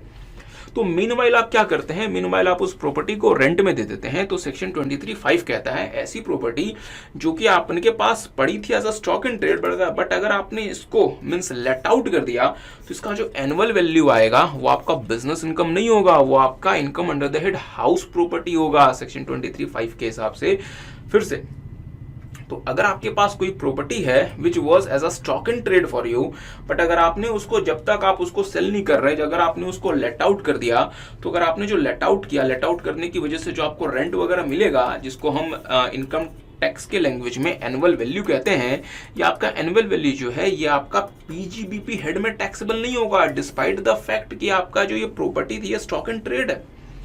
लॉ में कुछ समय पहले अमेंडमेंट आई थी, और अमेंडमेंट में लॉ में ये कहा गया था कि अगर ऐसे सिचुएशन में किसी प्रॉपर्टी से कोई रेंट वगैरह आता है तो वो पीजीबीपी में टैक्सेबल नहीं है, वो income under the head house property में टैक्सेबल है। और जैसे आपकी income under the head house property में टैक्सेबल हो गई, आपको 3 तरीके के डिडक्शन वहां पे आपको अलाउड होंगे। क्या क्या, तो ध्यान दीजिएगा। सबसे पहले तो आएगा ग्रॉस एनुअल वैल्यू, इसमें से माइनस कर दे म्युनिसिपल टैक्सेस। कब आप उसको माइनस कर सकते हैं, जब आप म्युनिसिपल टैक्सेस को खुद से बॉर्न करते हैं कि साहब की मीन्स मतलब म्युनिसिपल टैक्स आप पे करेंगे। अगर म्युनिसिपल टैक्स आप पे नहीं करते, जिसको आपने ये प्रॉपर्टी रेंट पे दी है वो पे करता है, मीन्स योर टेनेंट, तो उस केस में आप इसका मतलब डिडक्शन क्लेम नहीं कर सकते। साथ में आपने इसको बॉन्ड किया, साथ में इसको पे किया, तब आप इसका डिडक्शन क्लेम कर सकते हैं। फिर यहां से निकल जाएगा नेट एनुअल वैल्यू, इसमें से सेक्शन 24A 30% डिडक्शन आपको मिल जाएगा, स्टैंडर्ड डिडक्शन, और 24B में आपको इंटरेस्ट वगैरह के लिए आपको मिल जाएगा डिडक्शन। तो इसके बाद आ जाएगा आपका income under the head house property, income under the head house property means house property के हेड का आपकी इनकम आ गई, ठीक है। तो यहाँ पे हम इतना आपके साथ ये सारी की सारी बातें क्यों कर रहे हैं, क्योंकि यहाँ पे इन्होंने कहा है कि इनके पास एक पेंथाउस था जो कि इनके पास स्टॉक इन ट्रेड की तरह से था, बट इन्होंने मीनवाइल उसको जो है वो रेंट पे दे दिया मिस्टर हर्ष को, और मिस्टर हर्ष जो है इनसे ये 62,000 रुपीज पर मंथ शायद इसका रेंट लेती हैं मिस नेहा। तो अब सवाल बनता है कि यहाँ पे एसएससी के पास जो है वो स्टॉक इन ट्रेड की तरह से एक मतलब प्रॉपर्टी है, जिस वाले प्रॉपर्टी को उन्होंने रेंट पे दिया हुआ है। तो यहाँ पे जो एनुअल वैल्यू आएगी वो सेक्शन 23(5) के हिसाब से, सेक्शन 23 सबसेक्शन 5 के हिसाब से पीजीबीपी नहीं होगी, income under the head house property का पार्ट बनेगी, ठीक है। देखेंगे यहाँ पे, तो यहाँ पे आपका जो ग्रॉस एनुअल वैल्यू आ रहा है डेट इज 62,000 पर मंथ। अब हाँ, यहाँ पे आप ये कृपया ना बोलेंगे सर फेयर रेंट कितना है, तो म्युनिसिपल वैल्यू कितनी है, तो स्टैंडर्ड रेंट कितना है, ये सब कुछ यहाँ पे नहीं आ रहा, ठीक है।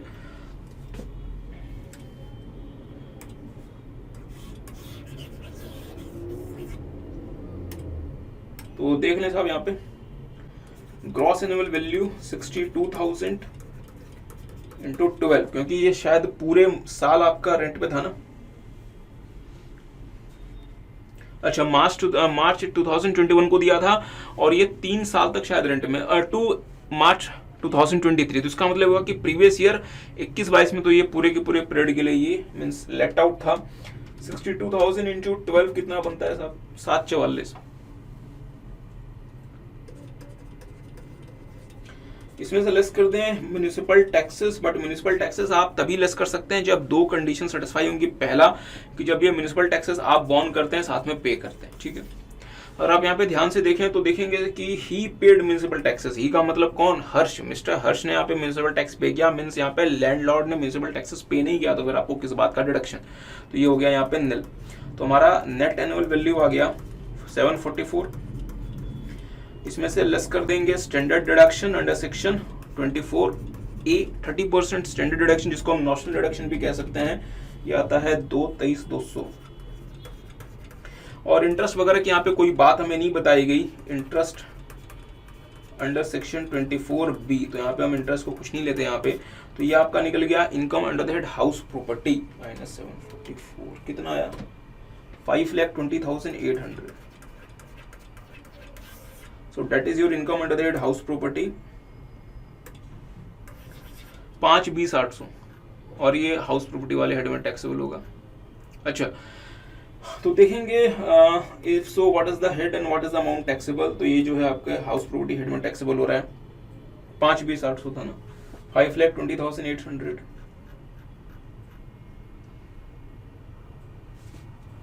अच्छा, ये तो हमारा क्वेश्चन नंबर, सो हमारा option number C is the right option, 5/20/800। 5,2800 ये हाउस प्रॉपर्टी हेड में जाके मतलब टैक्सेबल होगा। लास्ट क्वेश्चन यहाँ पे, is mister Harsh liable to deduct tax at source on rent paid to Neha in financial 21-22? If so what is the amount of tax to be deducted and when? ध्यान दीजिएगा dear, दो sections हैं, एक है section 194I, दूसरा है 194IB। तो मैंने कहा कि दो सेक्शन हैं, एक है सेक्शन 194I, दूसरा है सेक्शन 194IB, जो दोनों डील करते हैं पेमेंट ऑफ रेंट से। जब आप रेंट पे कर रहे हैं तो आपको टीडीएस करना है कि नहीं, ये दोनों इसमें से डील करते हैं। तो दो सेक्शन है, पहला 194I, दूसरा 194IB।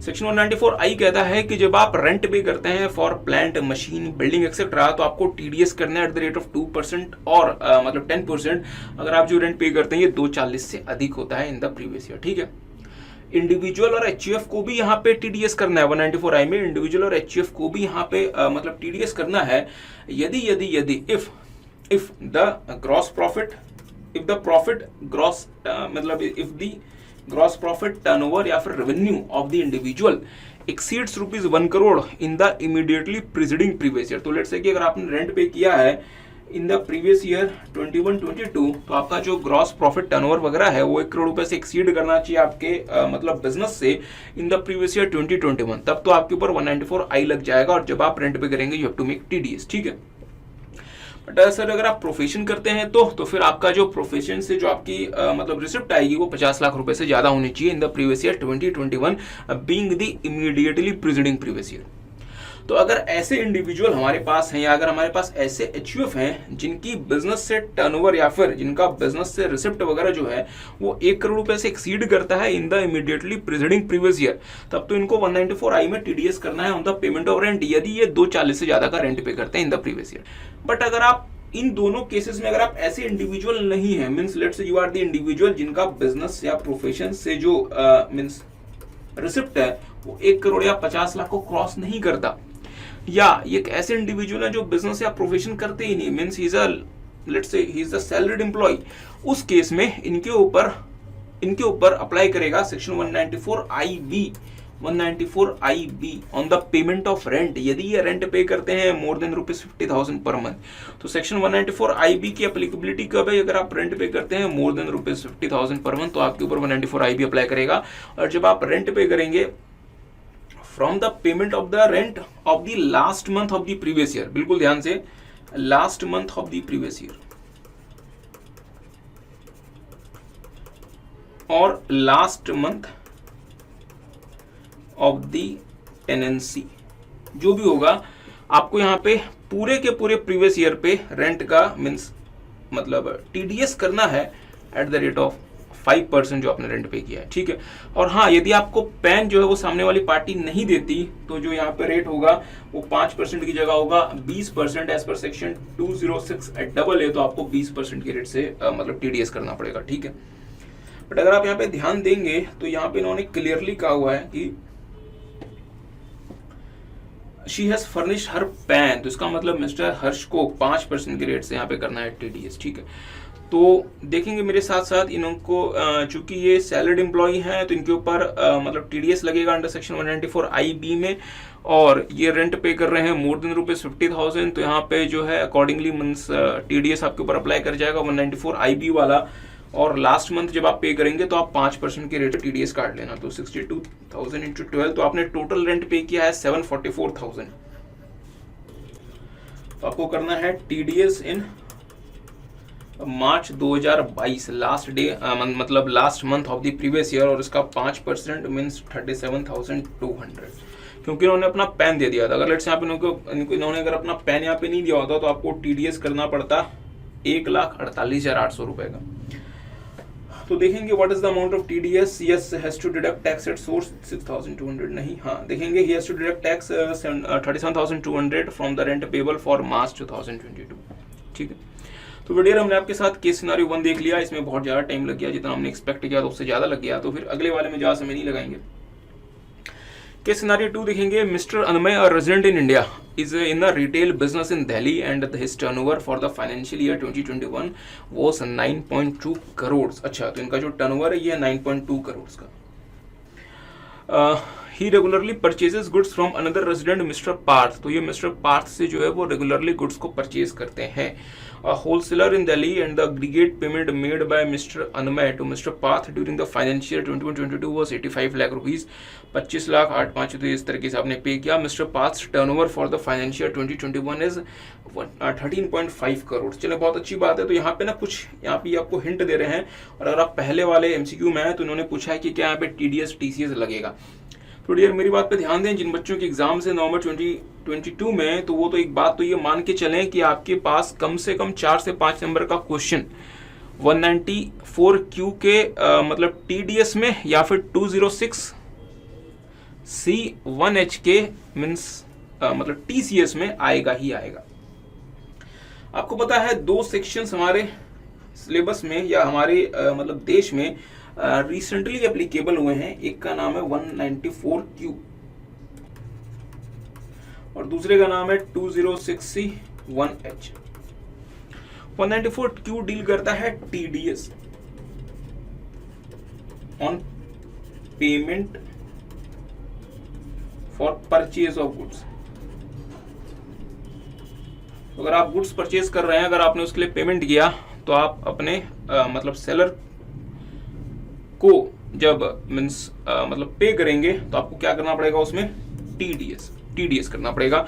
और उसका रेट क्या होगा, 0.1% on the amount exceeding more than ₹50 lakh. ठीक है। 206C1H ये डील करता है TCS on the sale of goods, और ये टीसीएस कौन करेगा, seller has to collect the tax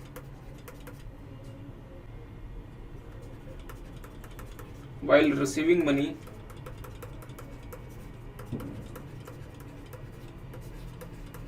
from the buyer for purchase of goods। तो जब आप बायर से गुड्स को परचेज करने का पैसा ले रहे हैं तो आपको 206C1H में टीसीएस भी लेना पड़ेगा, और eight the rate 0.1% on amount exceeding 50 lakh. तो आपने अगर 50 लाख रुपए से ज़्यादा का सेल किया है तो फिर आपको 0.1% पे आपको मीन्स टीसीएस भी लेना पड़ेगा। एक और छोटी सी बात, मेरी बात पे ध्यान दीजिएगा।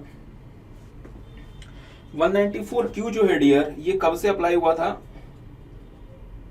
ये अप्लाई हुआ था 1 जुलाई 2021 से, और 194H जो है और मीन्स 206C1H ये अप्लाई हुआ था 1 अक्टूबर 2020 से। ठीक है।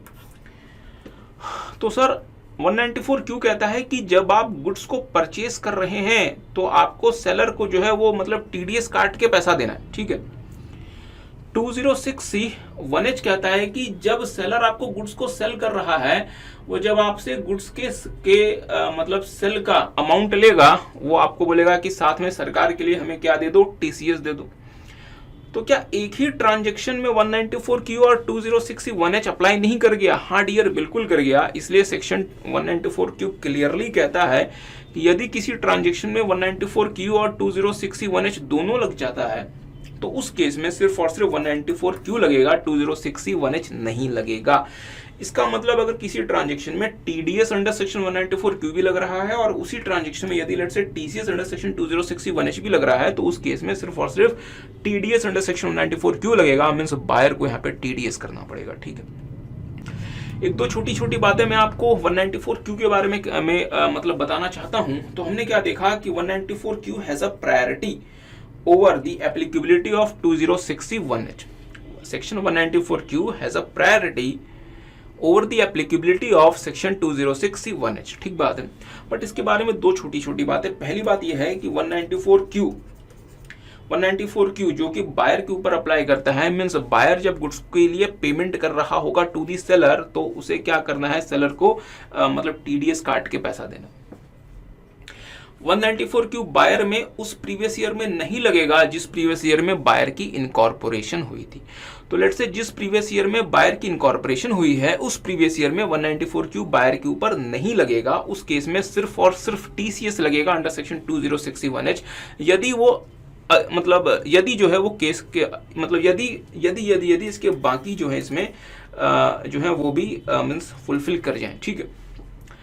दूसरा 194Q तभी लगेगा, 194Q तभी लगेगा यदि जिस प्रीवियस ईयर में बायर गुड्स को परचेज कर रहा है उसके प्रीसीडिंग प्रीवियस ईयर में बायर का जो मतलब टर्नओवर है वो 10 करोड़ रुपए से एक्सीड करता है। तो इसका मतलब ये हुआ कि अगर लेट्स से कि अगर आप गुड्स को परचेज कर रहे हैं प्रीवियस ईयर 2021-22 में तो 194Q की एप्लीकेबिलिटी के लिए जरूरी है कि बायर का turnover in the previous year 2021 rupees 10 crore plus होना चाहिए, रुपीज 10 करोड़ प्लस होना चाहिए। अगर बायर का turnover in the previous year 2021 being the immediately preceding previous year 10 crore रुपए से ज्यादा नहीं है तो 194Q नहीं लगेगा। उस केस में इसका मतलब ये नहीं है कि 2061H भी नहीं लगेगा। 2061H के लिए रास्ता साफ हो गया। अब यहाँ पे 2061H लग सकता है पर 2061H कब लगेगा, यदि again same condition previous year 2021 में जो सेलर का टर्नओवर है वो 10 करोड़ रुपए प्लस है। प्रीवियस ईयर 2021 में जो सेलर का मतलब टर्नओवर है that should be more than 10 crore. ठीक बात है। तो अगर लेट्स से कि सर जी सेलर का भी टर्नओवर 10 करोड़ रुपए नहीं है, बायर का भी टर्नओवर यदि लेट्स से मतलब 10 करोड़ रुपए नहीं है तो डियर ऐसे ट्रांजैक्शन में ना तो 194Q लगेगा ना ही 2061H लगेगा। You guys getting? तो इसमें बहुत सारी बातें और की जा सकती हैं जो कि इस वाले MCQ के लिए हमारे लिए पास रेलेवेंट नहीं है। एनी हाउ, तो एक बार ना मेरे साथ साथ ये केस फिर से पढ़ लें। Mister Anmay, a resident Indian, is in the retail business in Delhi and his turnover for the financial year 2021 was 9.2 crores. He regularly purchases goods from another resident, Mr. Parth, a wholesaler in Delhi, and the aggregate payment made by Mr. Anmay to Mr. Parth during the financial year 21-22 was 85 lakhs. ध्यान दीजिएगा, 85 lakhs मतलब 50 को cross कर गया। Threshold कितने का था, limit कितने की थी, 50 लाख का। और अगर आप 85 में चले गए तो फिर यहाँ पे 194Q भी आ गया और 2061H भी आ गया। बट पहले मौका किसको मिलेगा, 194Q को। अच्छा ध्यान दीजिएगा, mister path turnover for the financial year 2021 was 13.5 crore. But एक और चीज यहाँ पे लिखी हुई थी, अच्छा हाँ, एंड इस turnover for the financial year 2021 was 9.2 crore. इसका मतलब क्या हुआ कि बायर का जो टर्नओवर है इन the immediately preceding previous year वो 10 करोड़ से एक्सीड नहीं कर रहा, इसलिए यहाँ पे 194Q नहीं लगेगा क्योंकि बायर का टर्नओवर 10 करोड़ से एक्सीड नहीं कर रहा। Are you guys getting? तो फिर से जिस प्रीवियस ईयर में बायर गुड्स को परचेज कर रहा है उसके इमीडिएटली प्रीसीडिंग प्रीवियस ईयर, तो अगर आप प्रीवियस ईयर की बात कर रहे हैं 21-22 की, तो प्रीवियस तो आपका financial year 2021 means previous year 20 means मतलब 21 में आपका टर्नओवर 10 करोड़ रुपए से एक्सीड होना चाहिए जो कि नहीं हो रहा, इसलिए यहाँ पे 194Q नहीं लगेगा। तो इसका मतलब ये हुआ कि हम, इसका मतलब ये नहीं कि 2061H फिर आंख बंद करके लगा दो, नहीं, इसकी भी कंडीशन चेक करो कि क्या ये लगने के लिए एलिजिबल है। ये लगने के लिए कब एलिजिबल होगा, जब सेलर का टर्नओवर उसी प्रीसीडिंग प्रीवियस ईयर में 10 करोड़ को एक्सीड करे। हाँ सर, यहाँ पे सेलर का टर्नओवर एक्सीड कर गया क्योंकि यहाँ लिखा हुआ है मिस्टर पार्थ का turnover for the financial year 2021 was 13.5 crore. इसका मतलब 2061H की एप्लीकेबिलिटी के लिए एक कंडीशन पूरी हो गई। दूसरी कंडीशन है कि जो सेल्स होनी चाहिए वो 50 लाख से ज्यादा होनी चाहिए क्योंकि 50 लाख आपका क्या है, थ्रेशोल्ड। तो यहाँ पे जो सेल है वो 85 लाख की है, तो अगेन यहाँ पे दूसरी कंडीशन भी पूरी हो गई। तो इसका मतलब ये हुआ कि 2061H लग जाएगा। डियर बहुत ध्यान से मेरी बात को सुनेंगे। अगर हम यहाँ पे TCS की बात करते हैं तो TDS और TCS में लास्ट कुछ समय में बहुत ज्यादा अमेंडमेंट्स आई हैं और दो अमेंडमेंट्स बहुत ज्यादा प्रोमिनेंट हैं जो कि मैं आपके साथ यहाँ पे बात करना चाहता हूँ। एक है TCS का सेक्शन 206CC और दूसरा है 206CCA। सेक्शन 206CC डील करता है फर्निशिंग ऑफ पैन और आधार, फर्निशिंग ऑफ पैन और आधार। तो बायर जब गुड्स को परचेज कर रहा होगा उसको अपना पैन या फिर आधार भी फर्निश करना पड़ेगा टू दी सेलर। अगर वो ऐसा नहीं करता तो रेट ऑफ टीसीएस बढ़ जाएगा एज पर सेक्शन 206 सीसी। इसी तरीके से सेक्शन 206 सीसी ये डील करता है filing of the return of income for the last year for the last few years, जो कि आपको दी गई है इन द सेक्शन 206 सीसी। अगर ऐसा नहीं होता, अगर लेट्स से कि मींस बायर ने अपने अगर पिछले कुछ प्रीवियस ईयर की रिटर्न्स फाइल नहीं किए तो again the TCS has to be made at a higher rate by the seller. ठीक बात है। बट सेक्शन 2061H जो कि एक टीसीएस का ही सेक्शन है, वो एक स्पेसिफिक प्रोविजन अपने पास इनकॉर्पोरेट करता है और वो कहता है कि यदि लेट्स से बायर ने यदि अपना पैन या फिर आधार नहीं दिया तो जो rate of TCS under section 2061H होगा वो 0.1% ना होके 1% हो जाएगा। मतलब 1% का यहाँ पे आपको means the TCS has to be made at the rate of 1% by this seller. Are you guys getting? तो थोड़ा सा मैं आपको यहाँ पे थोड़ा सा दिखाना चाहता हूँ। देखेंगे section 206C1H every person being a seller who receives any amount as consideration for sale of any goods of the value or aggregate thereof exceeding 50 lakh in any previous year other than the goods being exported out of India or goods covered in section 206C1F या फिर 1G, क्योंकि यहाँ पे इसके specific मतलब provision दिए गए हैं for TCS shall at a time of receipt of such amount means collect from the buyer a sum equal to 0.1% of the sales consideration exceeding rupees 50 lakh as income tax, provided that in case of non-furnishing of PAN or Aadhaar number by the buyer to the seller, the TCS shall be made at a higher of twice the rate specified in this subsection। मतलब twice the rate का मतलब क्या हो गया, 0.2% या फिर 1%। तो इसका मतलब इफेक्टिवली अगर आप पैन या आधार नहीं देते तो फिर आपके ऊपर जो मतलब टीसीएस लगेगा वो लगेगा एट द रेट ऑफ 1%। तो मैं आपको साथ में थोड़ा सा एक और सेक्शन दिखाना चाहता हूं जिसका नाम है 206 सीसी, जो कि आपका एक मतलब जनरल प्रोविजन है for non furnishing of pan by the collector. ध्यान दीजिएगा, any person paying any amount on which tax is means collectible at source shall furnish his PAN to the person responsible for means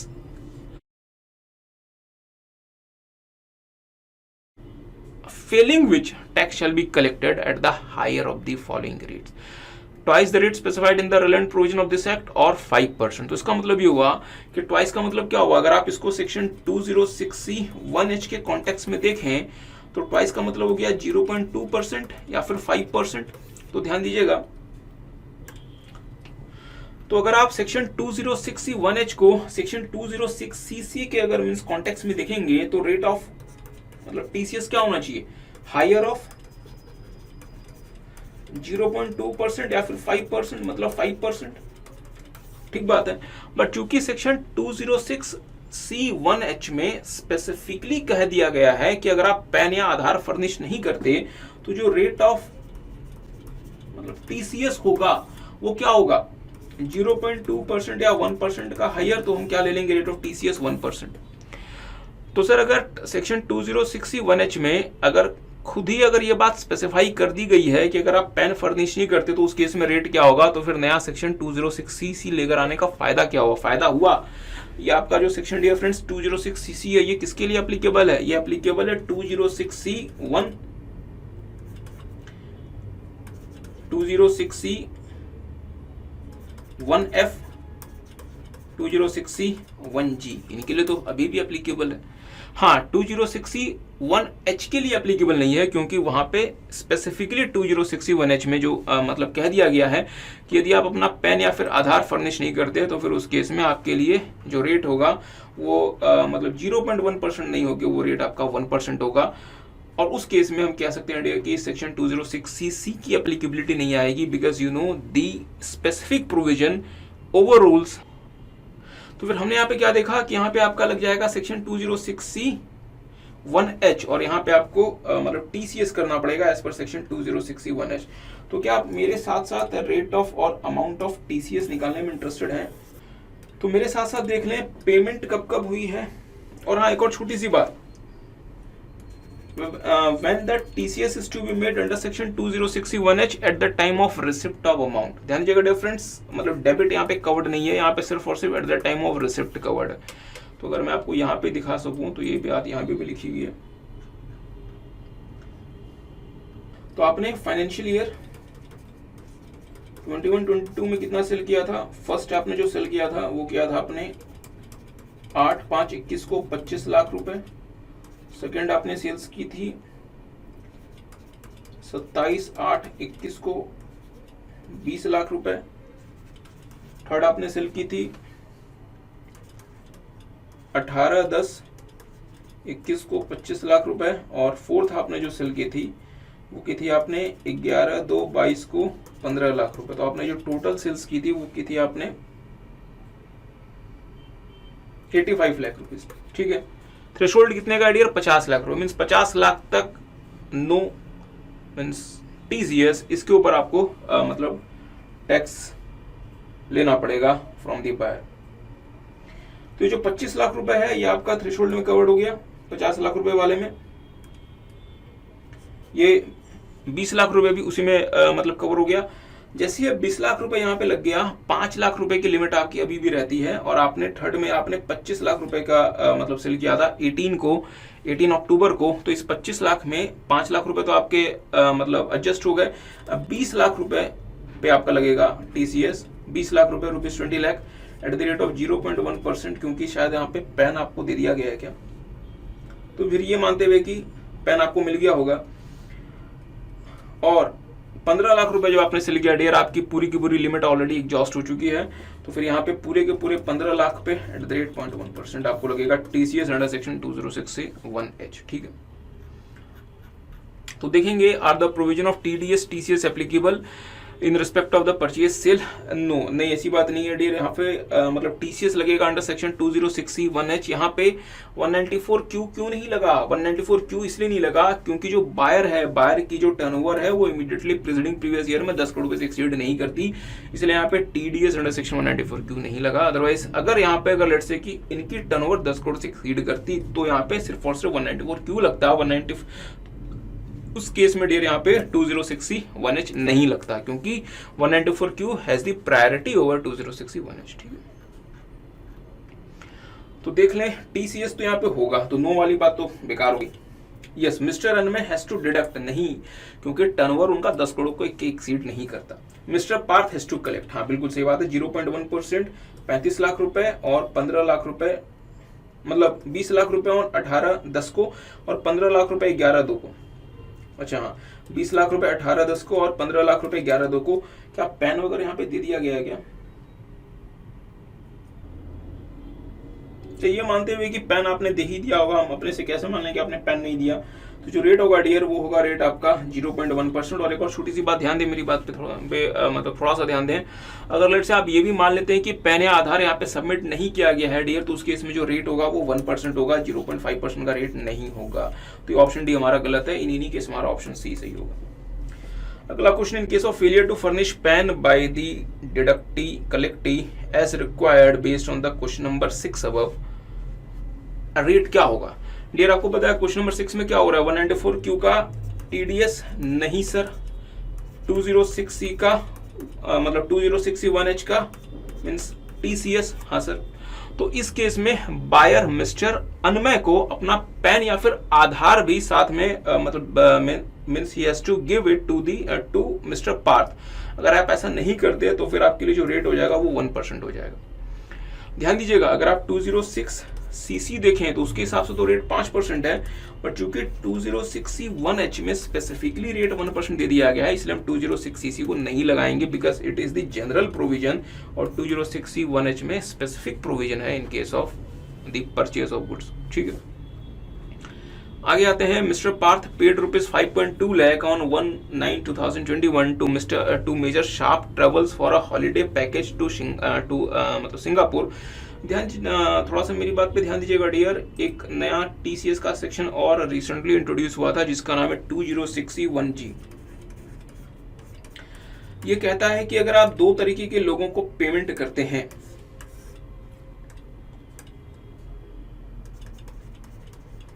to seller of overseas tour package, अगर आप pay करते हैं, या to authorised dealer for remittances, तो dear friends क्या होगा उस केस में 5% के रेट से इन लोगों को आपका मतलब TCS करना पड़ेगा। अगर आप पे करते हैं to the means seller of the authorised tour package, तो यहाँ पे किसी भी तरीके का कोई थ्रेशोल्ड लिमिट नहीं है। Whatever amount that you are going to pay, इस पे 5% का इनको करना पड़ेगा TCS under section 206C(1)(g).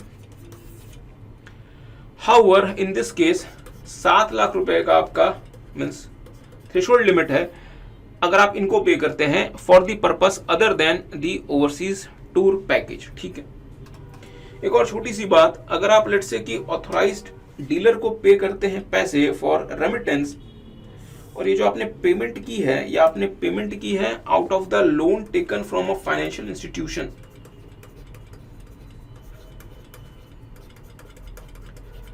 And money is to be remitted out of India for education purposes, तो डियर उस केस में जो रेट होगा अंडर सेक्शन 206C(1)(g) वो होगा 0.5%। वो रेट होगा डिफरेंस 0.5%, न कि 5%, और आपको पहले 7 लाख रुपए में थ्रेशोल्ड लिमिट मिल जाएगी। ठीक है डियर, करने की सेक्शन 206C(1)(g) में बहुत सारी बातें की जा सकती है, बट आपका ज्यादा समय हम यहाँ पे नहीं लगाएंगे, हम सिर्फ और सिर्फ क्वेश्चन पे आते हैं। ध्यान दीजिएगा, mister Parth paid ₹5.2 lakh on 1/9/2021 to Major Sharp Travels for a holiday package to Singapore, मतलब ओवरसीज टूर पैकेज। तो जैसे आपने इनको पेमेंट की, मेजर शार्प्स ट्रेवल के लिए लाइबिलिटी बन गई कि इनको 206C(1)(g) के हिसाब से 5% का TCS लेना पड़ेगा मिस्टर पार्थ से, रिस्पेक्टिव ऑफ द अमाउंट। मतलब ये हुआ कि 7 लाख रुपए का थ्रेशोल्ड यहाँ पे अप्लाई नहीं करेगा। तो अगर आपने 5,20,000 रुपए दिए हैं for the overseas tour package, तो जो शार्प ट्रेवल्स हैं वो आपसे इसके साथ साथ 26,000 रुपए जो वो TCS के नाम के लेंगे।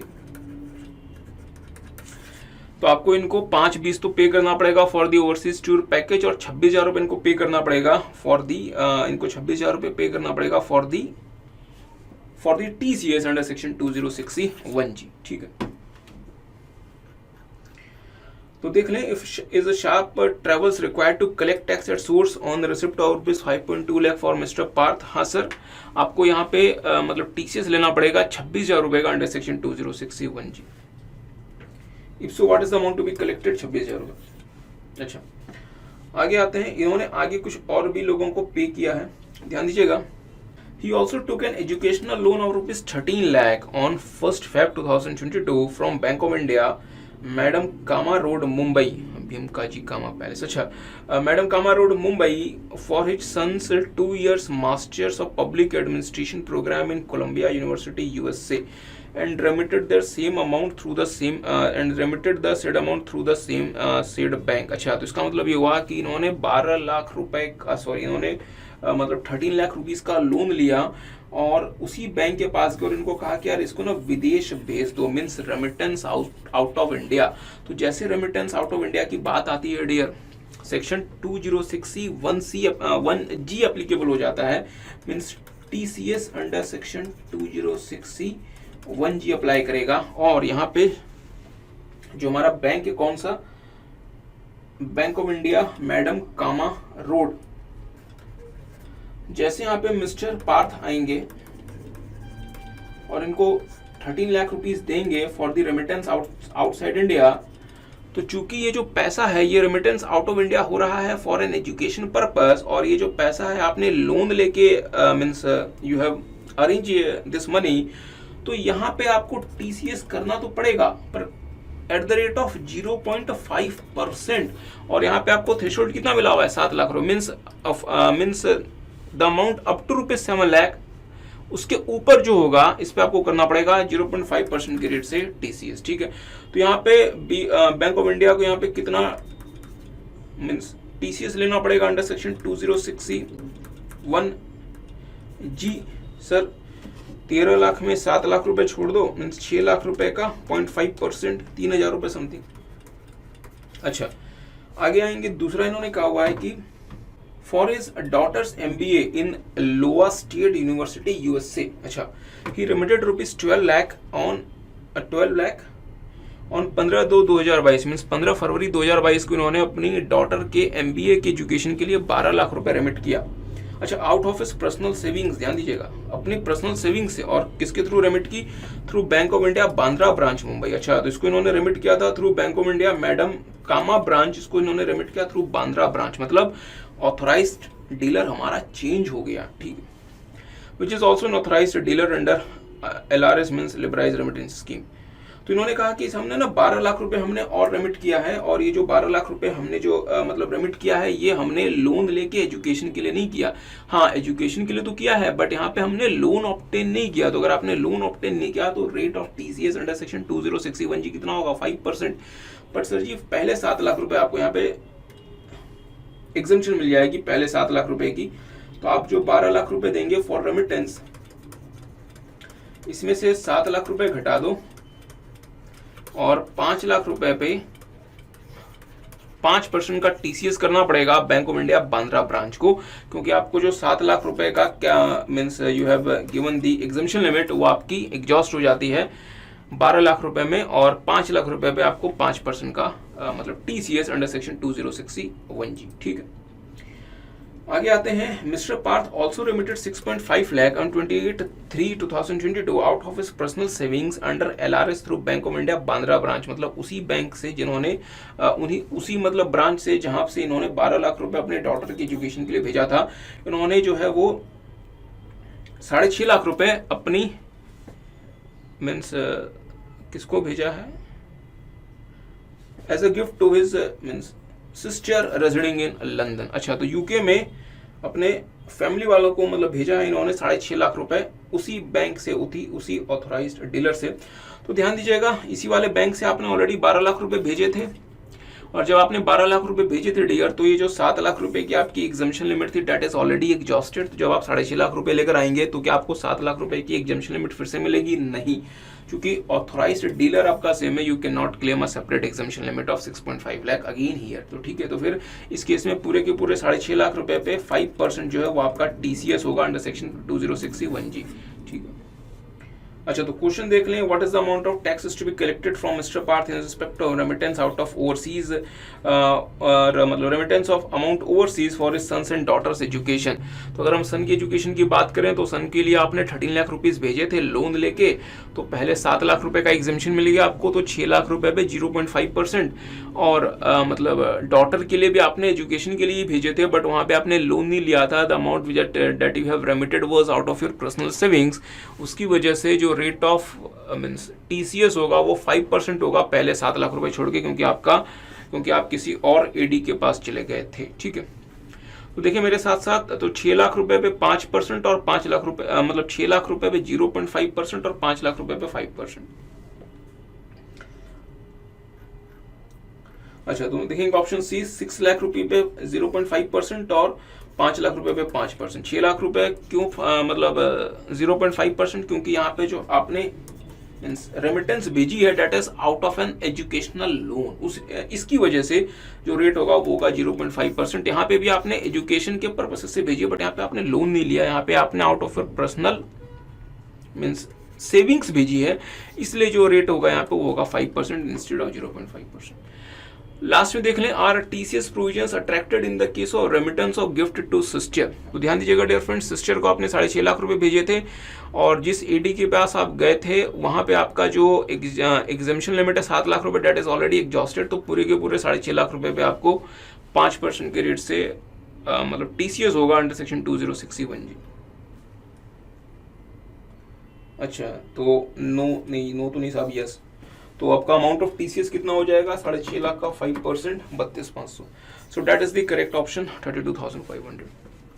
आगे आते हैं, under which of the following methods ALP arms length price shall be the arithmetic mean of all values included in the data set irrespective of the number of entries in the data set, it may be assumed that the variation between the ALP computed and transaction price is 15%। मेरी बात पर ध्यान दीजिएगा, अगर variation between the ALP computed and the actual transaction price is up to maximum 3% होता है, तो उस केस में जनरली जो है डियर, हम जिस प्राइस में आपने एक्चुअल मीन्स दी मतलब ट्रांजेक्शन हुआ था उसी को हम मान लेते हैं। हम उस केस में डियर ALP पे हम जनरली हम मतलब नहीं जाया करते, उसके लिए मैक्सिमम आपकी जो मीन्स दी गई आपको limit that is 3% of the variation as may be notified by the government.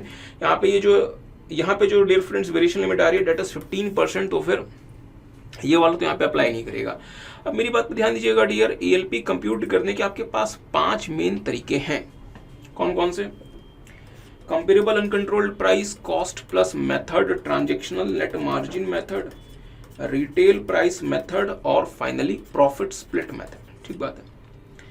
जो इसमें से प्रॉफिट स्प्लिट मेथड है that is the most unique method जो कि नॉर्मली अप्लाई नहीं करता because it is applied in because it is means generally applied where the transaction involves unique intangibles और multiple services etc. तो apply करता है profit split method. और इसमें आपको पता है 2 आपके पास फॉर्मूले दिए गए हैं प्रॉफिट को स्प्लिट करने के लिए।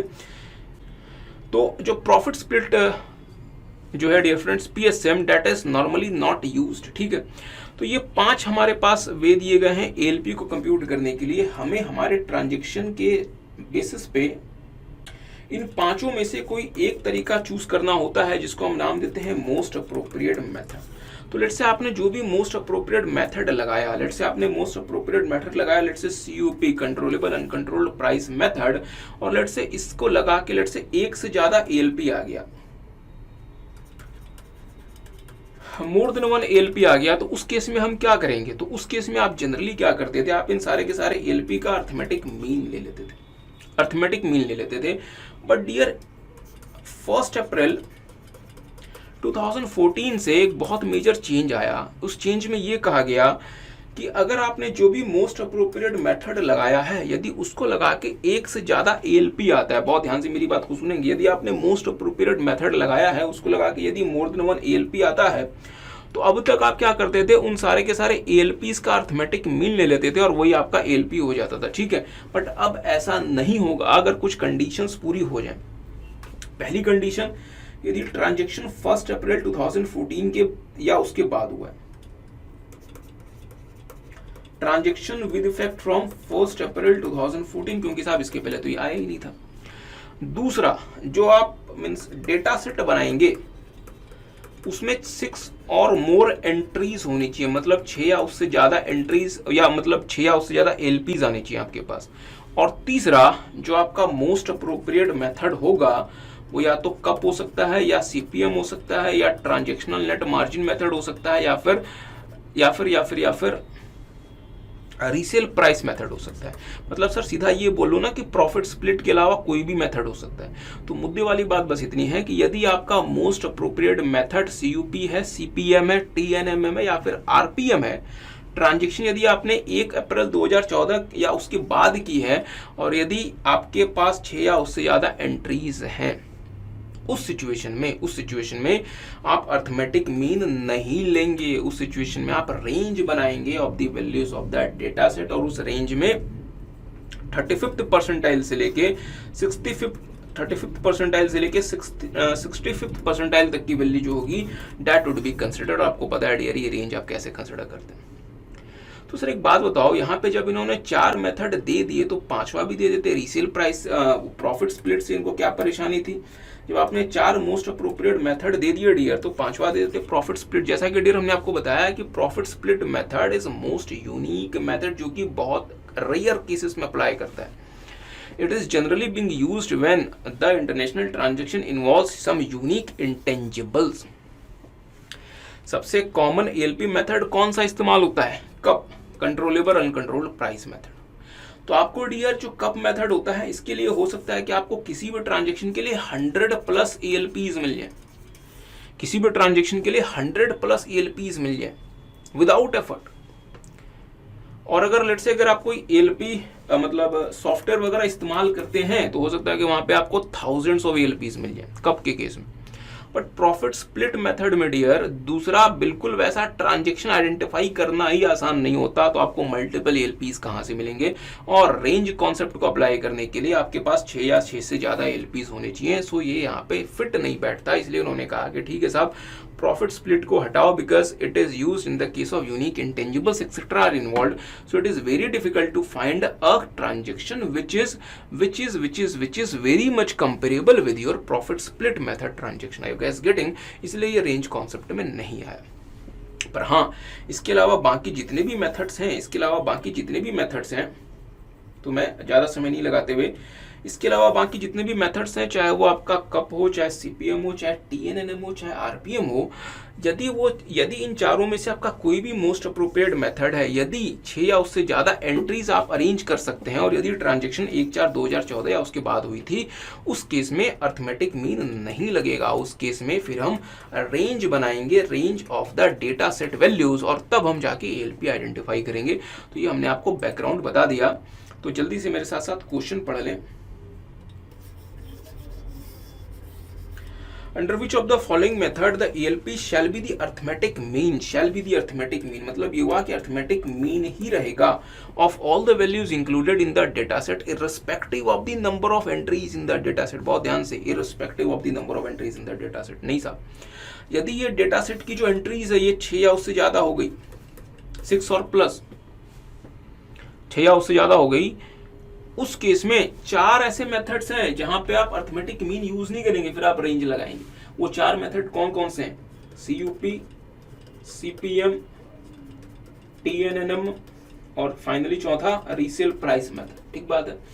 बट सर ये ट्रांजैक्शन तो 1 अप्रैल 2014 या उसके बाद होना चाहिए। ये तो डियर अंडरस्टूड है कि अब अगर आप अभी की बात कर रहे हैं तो फिर 1 अप्रैल 2014 के तो बाद का ही ट्रांजैक्शन होगा।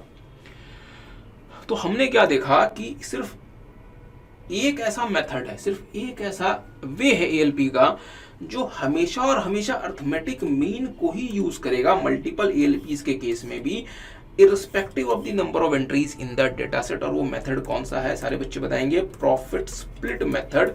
वो कभी भी रेंज कॉन्सेप्ट नहीं लगाएगा, वो कभी भी रेंज नहीं लगाएगा, वो कभी भी अपने पास डेटा एंट्रीज का रेंज नहीं बनाएगा, और वो हमेशा और हमेशा क्या यूज करेगा, हमेशा और हमेशा क्या यूज करेगा, अर्थमेटिक मीन यूज करेगा। किसी को बात समझेगी?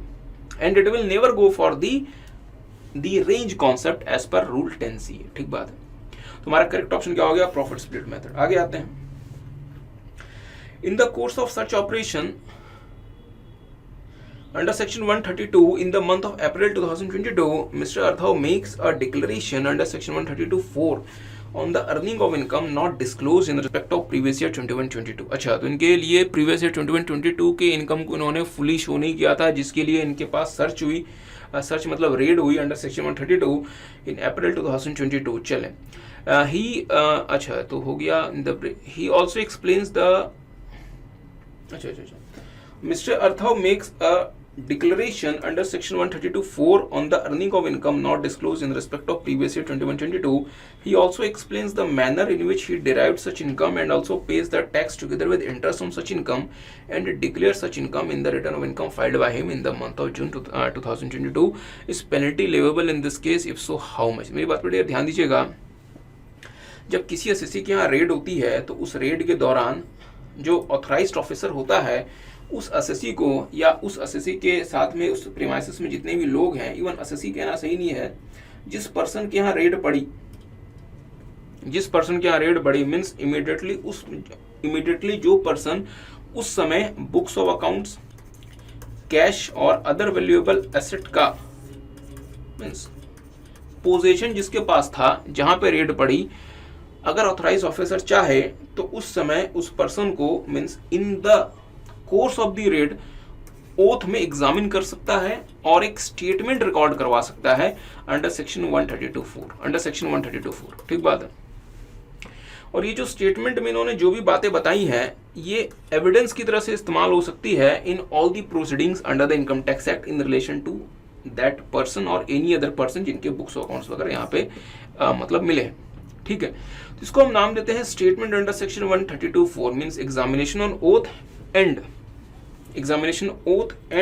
Means taking statement under section 132(4). ठीक है, किसी जमाने में इन द सेंस कि आप कह सकते हैं कि 2011 तक सेक्शन 271 AAA ऑपरेट करता था और वो सेक्शन कहता था कि यदि एसएससी ने रेड के दौरान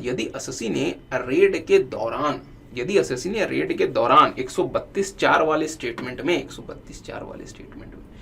यदि एसएससी ने रेड के दौरान 132(4) में जो स्टेटमेंट उसने दी है, यदि उसने अपने अनडिस्क्लोज इनकम को एक्सेप्ट कर लिया, सोर्स बता दिया, और यदि उस पे इंटरेस्ट और मतलब टैक्स जो भी है वो अगर पे कर दिया आईटीआर के साथ, उस केस में कोई पेनल्टी नहीं लगेगी,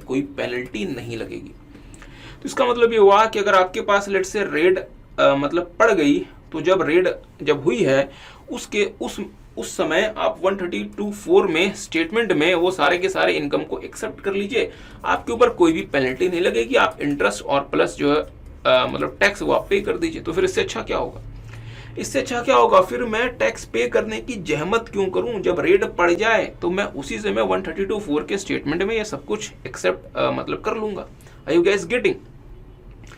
तो क्या ये एसएससी को अनड्यू बेनिफिट नहीं दे रहा? हाँ सर, दे रहा है। तो फाइनेंस एक्ट 2012 ने एक नया प्रोविजन इंट्रोड्यूस किया जिसका नाम है 271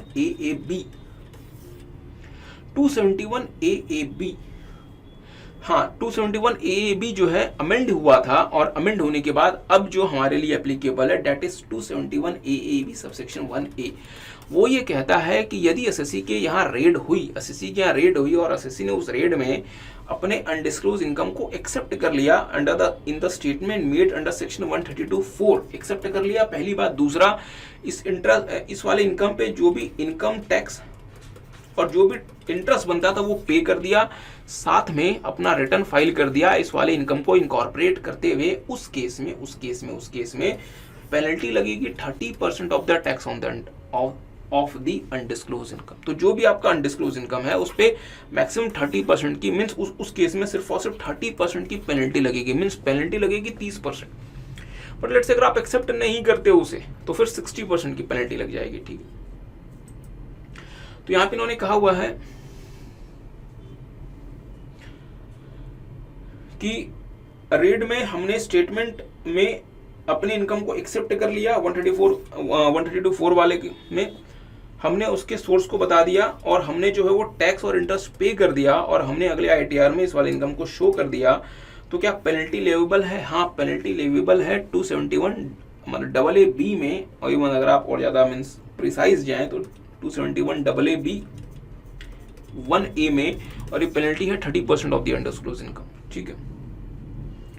तो हमारे लिए करेक्ट ऑप्शन क्या हो गया? 30% penalty at 30% of the undisclosed income would be attracted even if mister Arthur has voluntarily made a declaration under section 132(4). हाँ, किसी जमाने में क्या फाइनेंस एक्ट 2012 में अमेंडमेंट आई, उसके पहले पेनल्टी नहीं लगती थी। फाइनेंस एक्ट 2012 ने अमेंडमेंट की और पेनल्टी इंट्रोड्यूस तो कर दिया, बट कितनी पेनल्टी लगाई? 10%। फिर 2016 में फिर से अमेंडमेंट आई, और 2016 में जो अमेंडमेंट आई, जो अमेंडमेंट आज भी एज इट इज मतलब अप्लाई करती है, उस केस में पेनल्टी को बढ़ा के कर दिया गया 30%। तो हमारे लिए करेक्ट ऑप्शन हो गया 12 का B, 30% पेनल्टी लगेगी। आगे आते हैं, MNO limited is an eligible startup company engaged in eligible business. तो eligible startup company engage in eligible business का मतलब हुआ कि आपको जो है एग्जेम्पशन वगैरह आप क्लेम कर सकते हैं generally. It's gross total income included profit of ₹30 lakh from such business का मतलब एलिजिबल बिजनेस। अच्छा, एलिजिबल स्टार्टअप कंपनी है आप, तो साहब अगर आप एलिजिबल स्टार्टअप कंपनी है तो आप तो फिर 80 IAC आप क्लेम कर सकते हैं 100% द प्रॉफिट। अच्छा, तो हमने कहा साहब कि हमारा जो एलिजिबल स्टार्टअप बिजनेस से 30 लाख रुपए की हमारी प्रॉफिट है। The assessing officer made disallowance of 3.2 lakhs। The assessing officer made disallowance of 3.2 lakhs under section 40A(1)(a) and ₹2.5 lakhs under section 43B. The deduction allowable under section 80 IAC would be। तो मैं dear आपको थोड़ा सा यहाँ पे explain करना चाहता हूँ, मेरी बात पे ध्यान दीजिएगा। सेक्शन 80 IAC कहता है लेट्स से कि 100% of profit allowed as deduction, ठीक है। जो भी आपका प्रॉफिट आता है उसका 100% आप क्लेम कर सकते हैं डिडक्शन अंडर सेक्शन 80 IAC, ठीक है। मैंने कहा कि मेरी जो प्रॉफिट्स आ रहे हैं डेट इज 30 लाख रुपीज, तो ठीक बात है 30 लाख रुपीज अगर आपके प्रॉफिट्स हैं तो इस 30 लाख रुपए को हम आपको 100% हम आपको अलाउ करते हैं अंडर सेक्शन 80 IAC, ठीक है। तो इसका मतलब ये हुआ कि मैंने अपना रिटर्न भरा लेट्स से कि अगर हम बात करते हैं लेट्स से प्रीवियस ईयर 21-22 की, लेट से मैंने अपना रिटर्न भरा लेट से 10 सितंबर को या 10 अक्टूबर मान लें, मैंने अपना रिटर्न भरा 10 अक्टूबर 2022 को और मैंने 30 लाख रुपए का प्रॉफिट शो किया फ्रॉम दी एलिजिबल बिजनेस और मैंने उस पर 100% डिडक्शन क्लेम कर लिया under section 80 IAC means 30 lakh rupees. तो मुझे कोई भी प्रॉफिट इसमें मेरा नहीं आ रहा, मींस मुझे कोई भी टैक्स पे नहीं करना, नो टैक्स लायबिलिटी। ठीक है, लेट से मेरा केस स्क्रूटनी में चला गया, मेरा केस लेट से स्क्रूटनी में चला गया और जनवरी 2023 में असेसिंग ऑफिसर ने मेरा स्क्रूटनी असेसमेंट कर लिया अंडर सेक्शन 143(3) और इस स्क्रूटनी असेसमेंट में लेट से असेसिंग ऑफिसर ने आइडेंटिफाई किया कि सर जी आपने ना 2.5 लाख रुपए का ऐसा एक्सपेंडिचर क्लेम किया है जिसको आपने एक्चुअली पे नहीं किया और सेक्शन 43B इसको अलाउ नहीं करता, डिसअलाउ करता है। ठीक है, तो इसका मतलब आपकी जो इनकम है वो 2.5 लाख रुपए से बढ़ जाएगी, क्योंकि 2.5 लाख रुपए आपको 43B में जो आपने मतलब 2.5 लाख रुपए का एक्सपेंडिचर जो आपने ऑलरेडी मतलब क्लेम किया हुआ है, that expenditure is not allowed to you as per section 43B। हमने कहा ठीक है, हमसे गलती हो गई और 2.5 लाख रुपए हमारी इनकम बढ़ गई। ठीक बात है, और ये इनकम किससे डील करती है? प्रीवियस ईयर 21-22 से। Are you guys getting? इसी तरीके से इन्होंने कहा कि आपने किसी रेजिडेंट को पेमेंट की होगी, उसमें आपने TDS नहीं काटा, इसकी वजह से हम आपको 30% जो है वो अलाउ नहीं करते। मीन्स 3,20,000 रुपए आपकी इनकम और बढ़ गई, तो ये 3,20 भी मेरी इनकम बढ़ गई। ठीक बात है, तो अगेन ये 3,20 वाली इनकम किससे डील करती होगी? प्रीवियस ईयर 21-22 से। Are you guys getting? किसी को बात समझ आई? तो मैंने कहा ठीक है असेसिंग ऑफिसर साहब, आपने तो ये दोनों इनकम बढ़ा दी है। असेसिंग ऑफिसर कहता है कि ठीक है असेसिंग ऑफिसर साहब से काम नहीं चलेगा, आपकी इनकम बढ़ गई 570 से, ध्यान दें आपकी इनकम बढ़ गई 570 से, आपने 570 पे टैक्स देना पड़ेगा और चूंकि आपने टैक्स समय से नहीं दिया आपको इंटरेस्ट और पेनल्टी देनी पड़ेगी। मैंने कहा ये क्या मतलब जुल्म है? मैं तो एक एलिजिबल असेसी हूं और मेरी 100% इनकम जो है वो सेक्शन 80 IC में एग्जेम्प्ट है। Are you guys getting? Assessing officer कहता है वो तो तब एग्जेम्प्ट होती ना जब आपने इसको ऑलरेडी एग्जेम्प्ट की तरह से ट्रीट किया होता। आपने तो अपनी एग्जेम्प्ट इनकम सिर्फ और सिर्फ 30 लाख रुपए मानी और ये जो 2 इनकम है ये तो मैंने बाद में आइडेंटिफाई की। मैं कहता हूं एज असेसी कि ठीक है सर, हम ये मानते हैं कि आपने ये 2 इनकम बाद में आइडेंटिफाई की, बट ये 2 इनकम भी तो मेरी प्रीवियस ईयर 21-22 से रिलेट करती है। प्लीज मेरी बात पे ध्यान दें। ओके, आई एग्री कि ये जो 2 इनकम है 2.5 लाख और 3,20 वाली, ये असेसिंग ऑफिसर ने आइडेंटिफाई की, ये मैंने आइडेंटिफाई नहीं की। ये 2 इनकम मीनिंग ये हुआ कि इन 2 की वजह से मेरी इनकम जो 5,70,000 रुपए बढ़ गई, ये असेसिंग ऑफिसर ने आइडेंटिफाई किया। बट सर ये प्रीवियस ईयर 21-22 से डील करती है और मेरे प्रीवियस ईयर 21-22 की एलिजिबल बिजनेस से 100% इनकम मेरी लेट से एग्जेम्प्ट अंडर सेक्शन 80 IAC। तो ये जो 570 से मेरी इनकम एनहांस हुई, फिर से जो 570 से मेरी इनकम एनहांस हुई, हम ये मानते हैं कि ये इनकम एनहांस क्यों हुई? क्योंकि आपने हमें कुछ खर्चे डिसअलाउ कर दिए। कौन से खर्चे? एक खर्चा था 43B का और एक एक्सपेंडिचर था 40IA का। इसकी वजह से हमारी इनकम 570 से एनहांस कर गई। तो चले, अगर हमारी इनकम 570 से एनहांस कर गई तो वो प्रीवियस ईयर 21-22 की है, तो उस प्रीवियस ईयर 21-22 में तो हम 80 IAC क्लेम कर सकते हैं ना, तो इस 570 में भी हमें 80 IAC मिलना चाहिए। असेसिंग ऑफिसर कहता है नहीं, ऐसे कैसे मिलना चाहिए? आपने ऑलरेडी 80 IAC क्लेम कर लिया 30 लाख रुपए का, तो आपका 80 IAC सिर्फ 30 लाख रुपए का रहेगा और ये 570 तो आपने जो है वो अपने से तो क्लेम नहीं किया था, इसको तो हमने आइडेंटिफाई किया। तो डियर ये मैटर चला गया हाई कोर्ट के पास, ये मैटर चला गया हाई कोर्ट के पास और बॉम्बे हाई कोर्ट ने 2016 में मतलब जजमेंट दिया in the case of Sunil Vishambhar Nath Tiwari.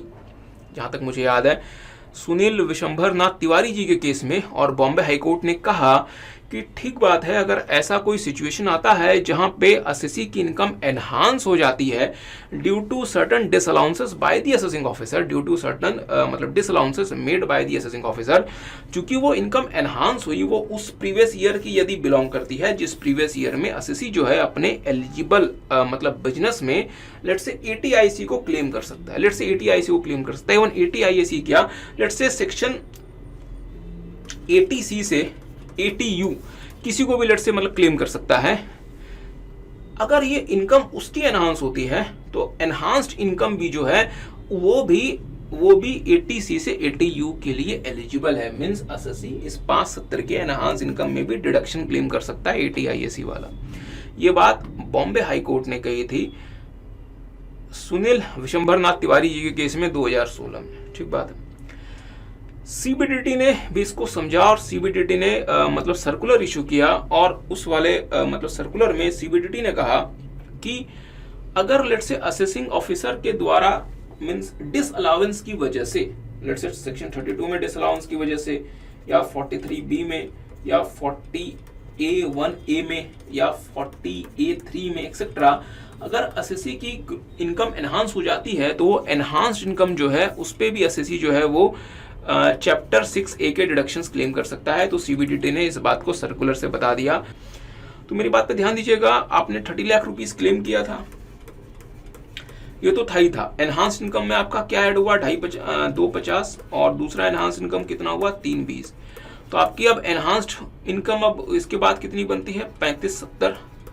तो आप पूरा का पूरा 3570 क्लेम कर सकते हैं अंडर सेक्शन 80 IAC। ये आपकी 80 IAC में आपको 3570 अलाउड होगा, means the deduction allowable under section 80 IAC would be 35,70,000 rupees. ठीक है, आगे आते हैं, देखेंगे मिस्टर रेंजर। अच्छा, a foreign national and citizen of UK working with TPO Inc., a UK-based company, came to India during the previous year 21-22 for rendering services on behalf of the employer.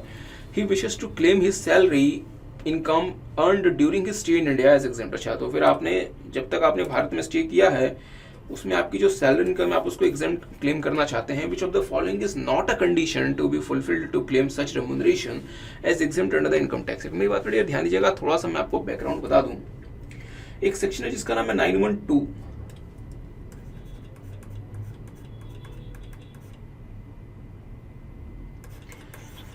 Section 912 deal करता है dear income from means income from services rendered in India, means salary income accrue arise in India.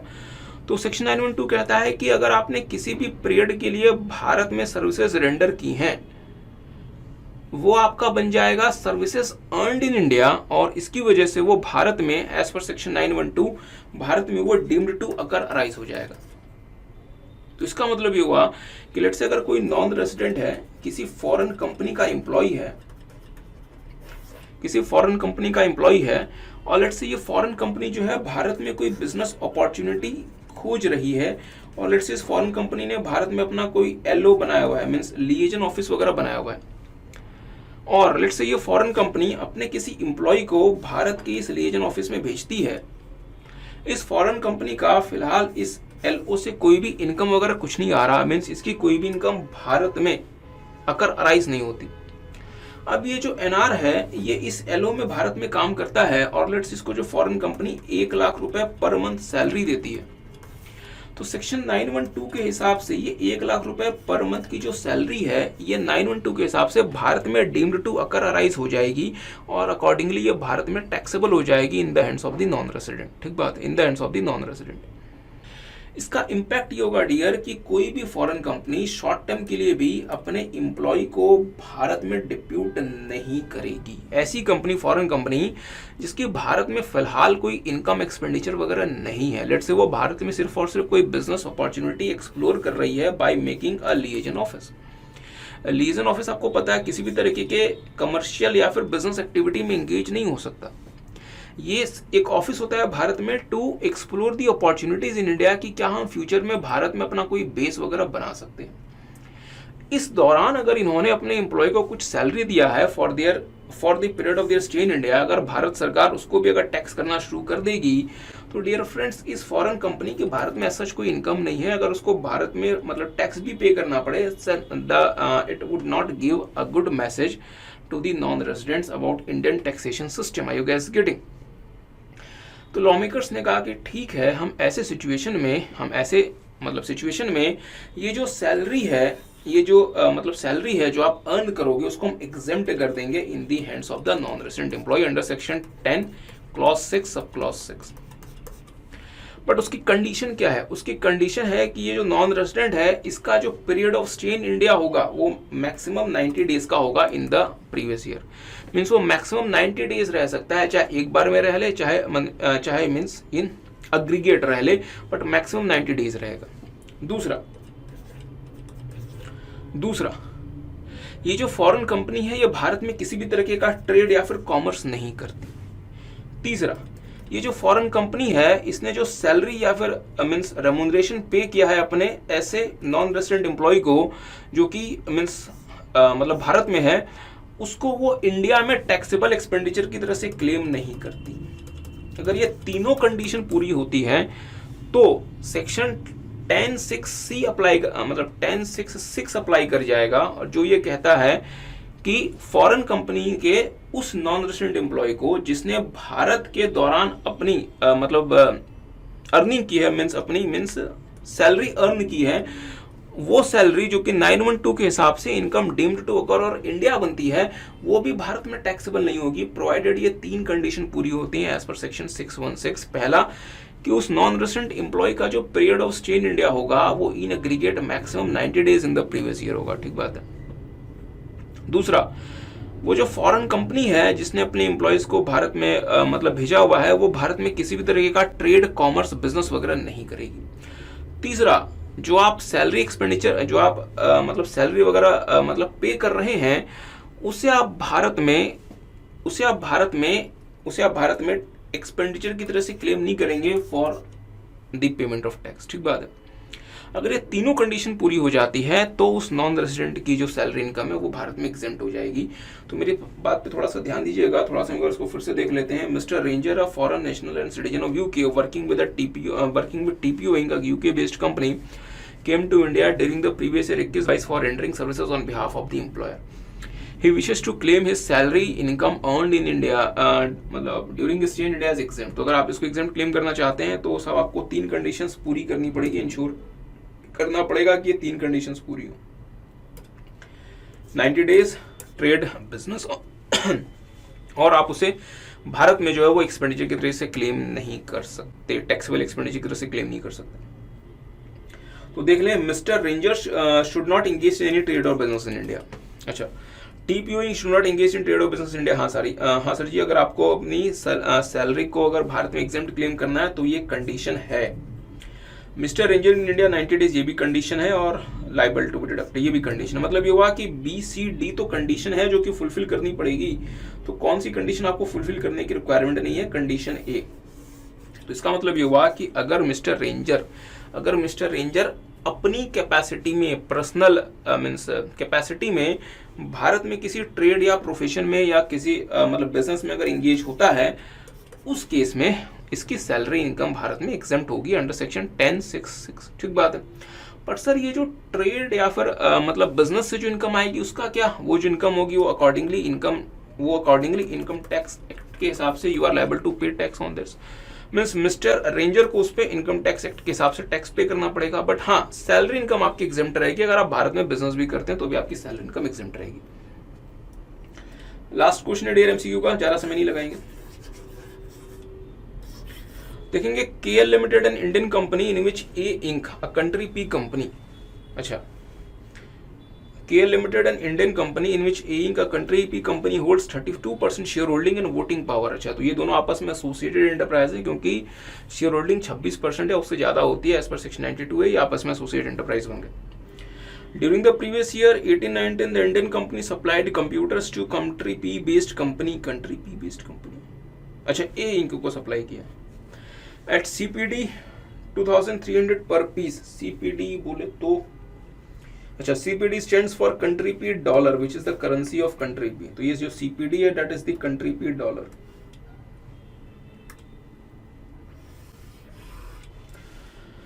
देखेंगे, the price of computer supplied to other unrelated parties 2700 per piece। अच्छा, तो आप unrelated parties को 2700 CPD का cell करते हैं और आपने अपने एसोसिएटेड एंटरप्राइज को जो है वो 2300 CPD का सेल किया। मीन्स आपने ALP में सेल नहीं किया, तो फिर आपकी जो इनकम अकर होगी, प्राइमरी एडजस्टमेंट होगा, सेकेंडरी एडजस्टमेंट होगा, शायद ऐसा ही होना चाहिए। During the course of assessment proceeding related to assessment year 1920 the assessing officer carried out primary adjustment and added a sum of 154 lakh. अच्छा, तो प्राइमरी एडजस्टमेंट के बाद आपकी जो आपको 154 लाख का सम आपके लिए ऐड कर दिया गया। तो डियर, अब इससे डील करने के लिए एसएससी के पास क्या क्या ऑप्शंस हैं? पहला ऑप्शन है कि एसएससी इस 154 लाख में एडिशनल इनकम टैक्स पे कर दे, फिर आपका सेकेंडरी एडजस्टमेंट नहीं होगा, कहानी खत्म हो गई। सेकंड ये है कि आप इस 154 लाख को भारत में रिपैट्रिएट करें, अगर आप इन दोनों में से कुछ नहीं कर सकते तो इस 154 लाख को डीम्ड लोन मान लिया जाएगा आपके द्वारा आपकी फॉरेन एई को, और यहाँ पे नॉशनल इंटरेस्ट आपके ऊपर चार्जेबल होगा। चूंकि ये ट्रांजेक्शन फॉरेन करेंसी में डिनोमिनेटेड है, कैसे 2300 पर पीस सीपीडी। इसी तरीके से यहाँ पे हम क्या यूज कर रहे हैं, सीपीडी मीन्स फॉरेन करेंसी। तो जो आप नॉशनल इंटरेस्ट की कंप्यूटेशन करेंगे for adding in the income of the SS in India, वो होगा उस ईयर का 30 सितंबर का लाइबोर का rate plus 3% means 300 basis point. ठीक है, कहते हैं 154 लाख का प्राइमरी एडजस्टमेंट हुआ। The assessing officer pass the order in which the primary adjustment was made on 1/7/2021। ध्यान दीजिएगा डियर, आपको रिपैट्रिएशन करना पड़ता है within 90 days of the date of the order of the assessing officer. अगर आप इस दिन तक रिपैट्रिएशन नहीं करते, अगर आप 90 डेज के अंदर अगर आप रिपैट्रिएट नहीं करते पैसे, तो फिर आपको 1 जुलाई 2021 से आपका जो है वो इंटरेस्ट की ऑब्लिगेशन शुरू हो जाती है। ठीक है, on account of this adjustment the excess money of 154 lakh is available with एइंग। ठीक बात है, क्योंकि जैसे आपने ये प्राइमरी एडजस्टमेंट किया, ये पैसा तो जो है आपके फॉरेन एई के पास पड़ा ही है। What would be the effect of this transaction while computing the total income of K Limited for the assessment year 22-23, assuming that K Limited declared income of 340 lakh चले, the excess money is still lying with A Inc till today। मतलब आपने इसको repatriate नहीं किया। अगर आपने इसको repatriate नहीं किया तो आपके पास ऑप्शन क्या है कि आप एडिशनल इनकम टैक्स पे कर दें। अच्छा, K Limited has not opted to pay additional income tax on such excess money not repatriated। इसका मतलब इन्होंने उस पे एक्सेस इनकम टैक्स भी पे नहीं किया। तो डियर, आपके पास प्राइमरी एडजस्टमेंट के बाद जो एक्सेस मनी आती है उसके लिए आपके पास क्या क्या ऑप्शन है। पहला ऑप्शन है यार कि आप उसको क्या कर लें, सीधा रिपैट्रिएट कर लें अपने फॉरेन एई से। जब इंडस्ट्री ने कहा कि sir ji repatriation is not a practical option, कुछ प्रैक्टिकल बात बताओ, तो फिर गवर्नमेंट ने क्या किया, एक्ट को अमेंड किया और कहा कि ठीक है साहब, अगर आप रिपैट्रिएशन नहीं कर सकते by calling it as non practical option, तो आप एडिशनल इनकम टैक्स पे कर दो उस पे। तो आपने एक्सेस मनी पे एडिशनल इनकम टैक्स पे कर दिया, फिर आपको उसका रिपैट्रिएशन नहीं करना। We are happy with it कि हमें जो है वो कुछ और मिल गया। Are you guys getting? अगर आप एडिशनल इनकम टैक्स भी पे नहीं कर सकते तो आप हमसे क्या चाहते हो? तो फिर हम यही बोलेंगे ना कि जो आपने जो भी पैसा एक्सेस मनी का जो है which is lying with your foreign AE, that is a deemed loan being made by you to your foreign AE. Are you guys getting? और यदि ट्रांजेक्शन अगर फॉरेक्स में अगर डिनोमिनेटेड है तो उस केस में इस डीम्ड लोन पे आपके लिए हम इंटरेस्ट इनकम कंप्यूट करेंगे। और वो इंटरेस्ट इनकम हम कंप्यूट करेंगे कैसे? 30 सितंबर का लाइबोर प्लस 3%। अगर आप यहाँ ध्यान दें तो 30 सितंबर 2021 का लाइबोर है 9%। अगर आप इसमें 3% जोड़ दें तो फिर इंटरेस्ट का रेट आएगा 12%। ठीक बात है। और डेट ऑफ इंटरेस्ट क्या होगा? Means date of interest means किस पीरियड ऑफ इंटरेस्ट क्या होगा? पीरियड ऑफ इंटरेस्ट होगा sir ji from the date of the order of the assessing officer. ठीक है, और वो ऑर्डर कब आया था? 1 जुलाई से। तो फिर 1 जुलाई के बाद से आपका इंटरेस्ट लगना शुरू हो जाएगा। तो मेरे साथ साथ जल्दी से बताएंगे इंटरेस्ट कितना लगेगा। ये आपका एक्सेस मनी है 1,54,00,000 into 12% means 12 divided by 100 into, अब आपको नंबर ऑफ डेज काउंट करने पड़ेंगे साहब। 1 जुलाई के बाद से आपका इंटरेस्ट लगना शुरू हो जाएगा और 31 मार्च 2022 तक पैसा जो है वो आपने रिपैट्रिएट नहीं किया। यहाँ पे लिखा हुआ है excess money is still lying with Inc till today. तो फिर इसका मतलब ये हुआ कि 31 मार्च 2022 तक जो आपने रिपैट्रिएशन नहीं किया। तो फिर जुलाई के 30 दिन हो गए, अगस्त, सितंबर, अक्टूबर, नवंबर, दिसंबर। सर नवंबर में 30 ही होते हैं। अच्छा, जनवरी, फरवरी और मार्च। अब देखेंगे डियर, अब ये कैलकुलेशन भी हमें करनी पड़ती है, क्या करें, मजबूरी है यार। मेरे तो ये 273 डेज आ रहे हैं। आई होप मैंने सही किया होगा। आप भी देख लें एक बार कैलकुलेट करके। 273 डिवाइडेड बाय 365, लीप ईयर का कोई पंगा नहीं है इसमें, तो कैलकुलेट कर लें।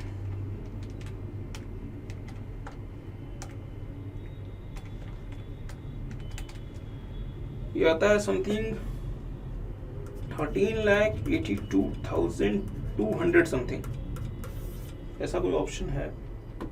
अच्छा, इंटरेस्ट ऑफ 13, हाँ ये दे रही इंटरेस्ट ऑफ देखेंगे ये 13.822 लाख दिया है। अगर आप इसको सही से पढ़ें तो ये वही है, 13,82,200 है। ठीक है, तो ये इंटरेस्ट आपके इनकम में ऐड हो जाएगा। So that was an easy question, ये तो आसान क्वेश्चन है। तो डियर हमने आपके साथ इस एमटीपी के सारे क्वेश्चंस देखे। हम मानते हैं थोड़ा समय ज़्यादा लग गया, it is going to be almost 2 hours, but जिन जिन क्वेश्चंस में डियर फ्रेंड्स मतलब डेप्थ था उसको एक्सप्लेन करना जरूरी था। We have tried to explain in the best possible manner जो हम कर सकते थे। होपिंग कि ये डियर आपके लिए यूजफुल होगा। अपने फ्रेंड्स के साथ भी जरूर से शेयर करें और अच्छे से अपने एग्जाम्स दें। सबको बाय बाय।